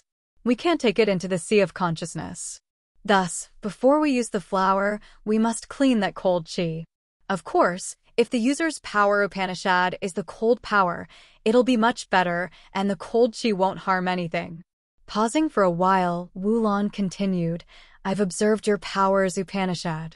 Your soul altar doesn't have the cold chi, right? Yes, seems like I have to refine them a little bit. Shiryen smiled. His thoughts flickered, and another blue ice jar emerged from his palm. Wu Lan's beautiful eyes brightened. Her red lips curved as she was surprised. Seems like you do have more thousand-fold lotuses. Your fortune is what people have yearned for. Sizzle. Sizzle. Sizzle. Flows of scorching flames flew out from Shiryan's fingertips. They ran like electric beams aimed at the blue ice jar. His soul consciousness moved and his altar spun silently. Wulon was bewildered, her soft body shuddering. Her eyes were glued to Shiryan's fingers as she became stern. Heaven flame? Wulon pried, her face gingerly. Yes, heaven flame, Shiryen confirmed. His eyes concentrated, using his soul to control heaven flame, which was moving and wiggling like snakes around the blue ice jar and seeping into layers of the lotus petals. This operation was to eliminate the cold chi in the flowers. Wulan's beautiful eyes were both frightened and regretted. She studied him, not saying anything for a long moment. She had never thought that Shiryen could have heaven flames. In Agate Star area, heaven flames were very rare. Only the ancient continent or the life star with an origin could have them. Agate Star area also had ancient continents. However, they were broken as they exploded into pieces and made them drift away, becoming part of the infinite universe. Wulon had studied descriptions related to ancient continents and heaven flames. She knew about the powers of heaven flame and the mysteries of the origin. A warrior who fused with heaven flames could reach the origin of powers Upanishad to understand the nature of powers Upanishad better. His progress on realm and powers would be much greater than ordinary warriors. At second sky of original god realm, Shiryen had a great innate endowment in Wulan's eyes. She had doubts naturally since Shiryen wasn't old enough to reach such a profound realm. However, when she saw heaven flames, she understood the answer. She was shocked. The blue ice jar had the clear blue light of the ocean when the heaven flame entered it. It then turned into a blue light curtain, shrouding the blue ice jar. The blue ice jar turned into a chunk of the pellucid blue chunk. It was transparent enough to see the thousand-fold lotuses inside. The blue ice jar was a specialized space container, which was customized with a unique method. At this moment, the fire snakes were visible inside the jar. They moved like fire gossamer extending towards every corner of the blue ice jar, seeping into each petal of the flowers. Wulon kept quiet and watched. She didn't dare to disturb him. Silently, rainbow lights, a red-orange flame, and a gold-red flame appeared, weaving with each other inside the dim blue halo of the blue ice jar with complexity. Sizzle. Sizzle. Sizzle. Flows of cold chi seeped out from the magical lines in the blue ice jar, turning into a white mist. They vanished shortly afterward. After 2 hours, Wulon didn't know that she had been observing Shiryan's operation for that long. Shiryan's closed eyes opened when he exhaled. He smiled brightly, I'm done. The dim blue halo wasn't projected anymore. The blue ice jar sat quietly in his hand. It became simple and natural. As it wasn't pellucid anymore, people couldn't see what it contained. Wulan's body shivered. She woke up from fright. When she looked at Shiryen again, her eyes were filled with unclear intentions. You. Sigh. Seems like we've underestimated you. Who could have guessed that you had so many secrets? Not many. I'm just luckier than other people. Shiryen put the blue ice jar away. Lifting his head to look at the stone door, Shiryen said, My people have arrived. I'm going to arrange something. Wulon nodded. Na Exine of the giant tribe, Jester, Longju, Yangjua, and Fengku was cautiously following a demon soldier. They came quietly. Devil Blood Star was Blood Devil's territory. In Agate Star area, it was a high-ranked life star where countless experts of the demon clan dwelled. To Na Exine's team, they had to be careful as they were the tenants. When they saw Shiryen, they exhaled in relief. Yangjua smiled, calling, Little Yen, what did you call us here for? You guys should talk. Wulan smiled and then excused herself. The demon guards in this hall also behaved. They left with Wulan, leaving room for Shiyan and the others. I sold 3,000-fold lotuses. Shiyan looked at Na Xan, his face serious. 1,000-fold lotus was priced at 8 million divine crystals. I got 24 million top-quality divine crystals. Na Xan, Jester, Yangjua were perplexed. Their bodies shook as they were thrilled. Precursor Na Xan, at the moment, don't sell your 1,000-fold lotuses. It's easy to sell the flowers, but it's tough to buy them, indeed. We have 24 million divine crystals now. I think it's enough to buy cultivating materials from Potion and Tool Pavilion. Shiyan lowered his voice and advised, for the money we have, you guys should discuss and see what kind of materials we need. All right. Na Xan didn't have any other opinions. He agreed immediately. He said with satisfaction, Kid, you always have keen eyes. I'll follow you. My tribe's future counts on you and your efforts. My deepest thanks to you.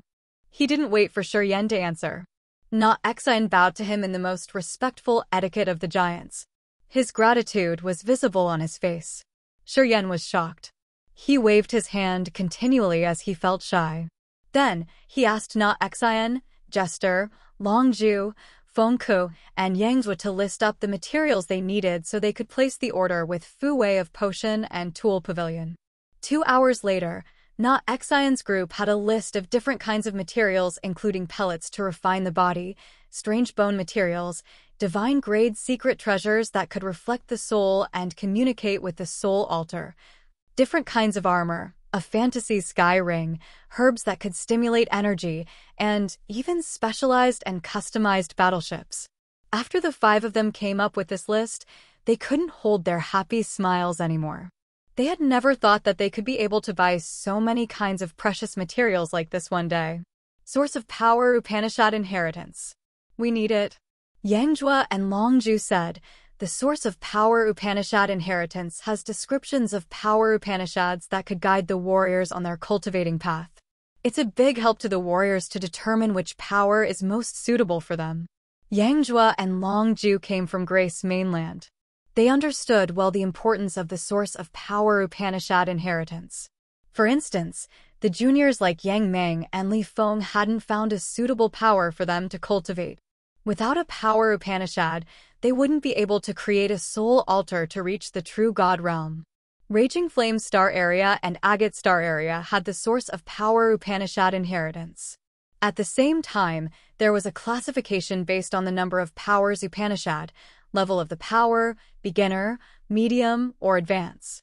With a high-level source of power Upanishad inheritance, it would be easy to advance in their power Upanishad cultivation to the warriors of Grace Mainland. Shiyan understood the mysteries. He nodded and said, we should discuss in detail with people from Potion and Tool Pavilion. Everybody nodded and couldn't hide their excitement.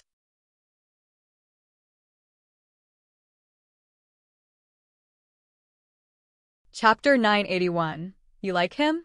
Chapter 981. You like him? In another palace of the Devil Blood Star, Fu Wei, Shiyan, and Wulan were sitting together, eating crystal-like fruits and drinking wines while chatting cheerily. Sitting by a round table in the center of the hall under their place were Yun and Fengin, who were talking with Jester, Na Xan, Feng Ka, Yangjua, and Longju. They were smiling, confirming the price of different cultivating materials of the Potion and Tool Pavilion. After 4 hours, the Potion and Tool Pavilion got an order of 2 million divine crystals, which they had to treat with great care. It included many different cultivating materials that required a great deal of patience to study and list up the price. Luckily, they had sealed the deal. Na Xan, Yangjua, and the others were so happy. Wulan glared at Fu Wei, grinning, Mei, you're so generous. Haha. You've always calculated a lot when doing business with our Devil Blood Star. Why do you treat Shiyan especially? Pausing for a while, Wulan couldn't help but tease her, I think you've been touched on seeing our handsome little Yan. You like him, right? Fu Wei blushed, glancing at Wulan, Jia, don't tease me. Shiyan was a little embarrassed. He just chuckled, but didn't intervene. Wulan insisted on being here since she was afraid the potion and tool pavilion staff could deceive Shiyan. In fact, Fu Wei was really generous this time. The prices they offered were much lower when they had done business with Devil Bloodstar, which stirred Wulan up. Shiyan didn't know why this woman did so. As far as he had known about them, the elders of Potion and Tool Pavilion would calculate a lot when doing business with the others.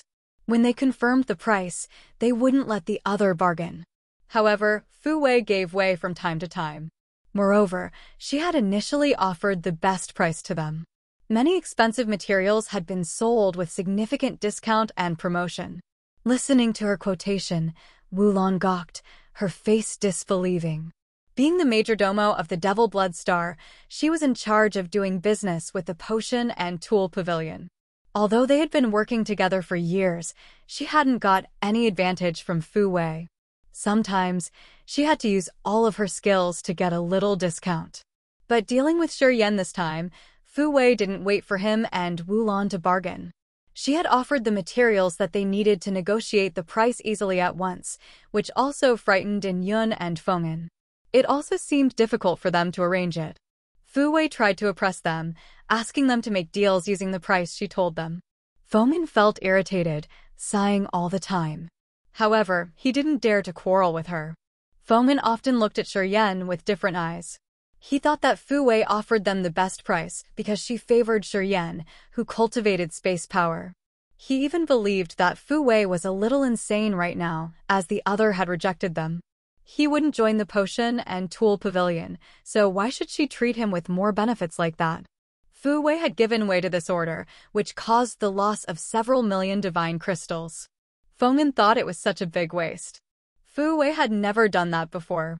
In Yun could guess Fu Wei's intention. However, she didn't agree with her. They got no clue about the cannon, and Fu Wei had already given them low prices. If they got nothing from this, wouldn't it have their veins explode in anger?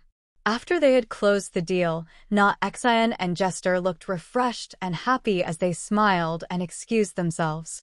The Potion and Tool Pavilion had sold them a high-grade source of power Upanishad inheritance at 1 million top-quality divine crystals. However, Wulan told Shiyan it would cost at least 1,300,000 divine crystals. Fu Wei had given them a discount of 300,000 divine crystals. It was insane indeed. Wulan had a lot of doubts, though. She sometimes glanced at Fu Wei and Shiyan, becoming excited discreetly. Was it true that Fu Wei did like Shiyan? She instinctively came up with that idea, so she teased the woman the second time. Hey Mei Mei, if you got the same quotation for our next business, I will treat you as if you are my blood sister. Sigh. You've known Shiyan for not too long. Well, several months, I think. But you have given him such a big discount, and you say you don't like him. I wonder what reason you have to do that. Shiyan became more embarrassed. He turned around to not look at her, but he was skeptical still. Fu Wei was teased, glaring at her maliciously as she screamed tenderly, Jia, can you be quiet? I can see he's your Devil Bloodstar's distinguished guest, and today is the first time we've done business, that's why I gave him a discount.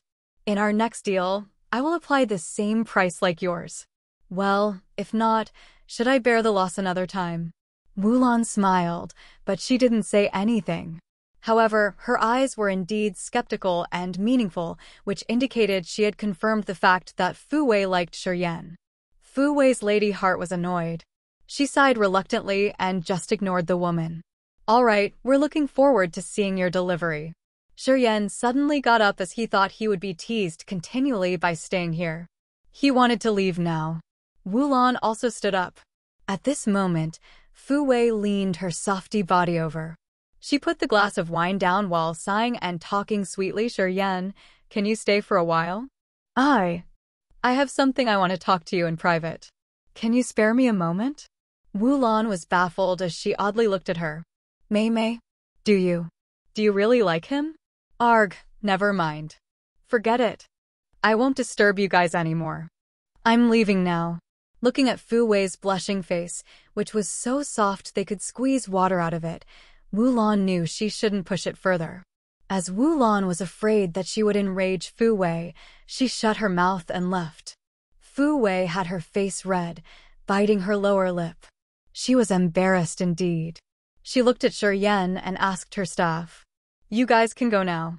And Yun and Feng'an looked odd. However, they didn't say anything. They slightly bent their body to greet her and then left. Before Feng'an had reached the main gate, he turned around to have a glimpse of Shi Yan. He felt a strange fear, but he didn't know why. Does our young elder really like him? After they left the room, Feng'an suddenly lowered his voice while frowning. Young elder's the most prominent candidate for the Pavilion master position. It's been so many years, and our young elder has seen many types of men, as many as fishes in the river. They're the heirs of clans, leaders of mighty forces, and so on. But she keeps her heart clear. She has never given them a good face. What about this time? Don't think too much. Young elder knows what to do. She will behave, and Yun told him off. Feng'an shook his head, his face begrudging. When the women fall in love, they couldn't do anything else. Take our recent deal, for example. We can't earn anything, but we have to spend hundreds of thousands of divine crystals to make up the loss. I can't believe our smart young elder would make mistakes because of her passion. Sigh, this deal is such a loss. I told you young elder has her decision. You don't need to care about that, okay? And Yun didn't give him a good face. We're in a disadvantaged situation. The great elder is watching us. They will catch our tail for the loss we made this time. Our party will encounter trouble then. Feng'an knitted his brows tightly. When he mentioned the great elder of Potion and Tool Pavilion, and Yun darkened her face. She frowned as she sighed inwardly, hoping they could find some clues of the cannon which would help them ease the tense situation. There were only Fu Wei and Shi Yan in the hall now. They looked at each other and felt a little bit embarrassed, staying quiet for a while. Fu Wei had pinned her long hair, making a gorgeous bun with beautiful jade hairpins. Her blue eyes were deep and bright. She slightly bit her lower pink lip while blushing as if she were drunk. She didn't look at Shi Yan as she was arranging her words. She didn't know how to start this. They didn't have anything ambiguous. However, after Wu Lan had teased them and the odd looks the other two gave them, at this moment, they could feel something equivocal while staying in this hall. Cough, cough. Seeing Fu Wei keep silent, Shi Yan couldn't be patient anymore. He talked indifferently. I wonder what you wanted to show me as you've asked me to stay here. Fu Wei's soft body slightly shivered as she got out of her thoughts. Her beautiful eyes twinkled. Eventually, she looked at Shi Yan while murmuring, I want to ask you about the thousand-fold lotus. Shi Yan shook his head, talking resolutely. I gave them to Wu Lan. I won't sell the remaining. The remaining? You still have some. Fu Wei's eyes brightened. They projected a light that seemed to gather on Shi Yan's face like the light from diamonds. How many thousand-fold lotuses do you have? Her voice trembled as she felt she was one more step closer to the cannon. The elder who took the cannon and left had also brought the thousand-fold lotus seeds. He had so many seeds. So logically, it should be more than 3 pieces. Hearing Shi Yan say that he still had some thousand-fold lotuses, Fu Wei's hope, which was only 30%, now increased to 70%. Her heart beat faster, and her eyes sparkled dazzlingly. At this moment, her astonishment had ameliorated her beauty. Fu Wei's plump body inside the loose dress was shivering. Her ample breasts bounced like a mountain range having a tremor, releasing a wave of attraction. She was restlessly uneasy. Shi Yan was baffled, causing him to frown as he looked at her. He complimented her beauty inwardly. However, he didn't lose his consciousness. Not many left. All right, so what you want to tell me is related to the thousand-fold lotus. Could you tell me where did you harvest the thousand-fold lotus? Fu Wei breathed tenderly. Shi Yan could hear her voice trembling. He kept silent for a while, arranging his thoughts. Then, he said calmly, You know I'm cultivating space power, right? Yeah, there was a time when I accidentally fell into a space crack and reached a strange area. I found the thousand-fold lotuses in there. He said seriously as if what he was telling her was the truth. On the other side, Fu Wei felt like she had a bucket of cold water poured on her head. Her excitement vanished rapidly. She was perplexed, sitting idly. Just like that? Shi Yan nodded seriously. Fu Wei suddenly waved her hand helplessly as she looked at him deep in the eye and said, "Oh, okay. Thanks for your information." Shi Yan was doubtful, but he didn't ask for more. Seeing her want him to leave, he stood up and left. After he had gone, En Yun tenderly approached, asking with hope, "Young elder, did you get any news?" Fu Wei gritted her teeth, cursing, "That be ***starred. He lied to me. I can't trust any word of his."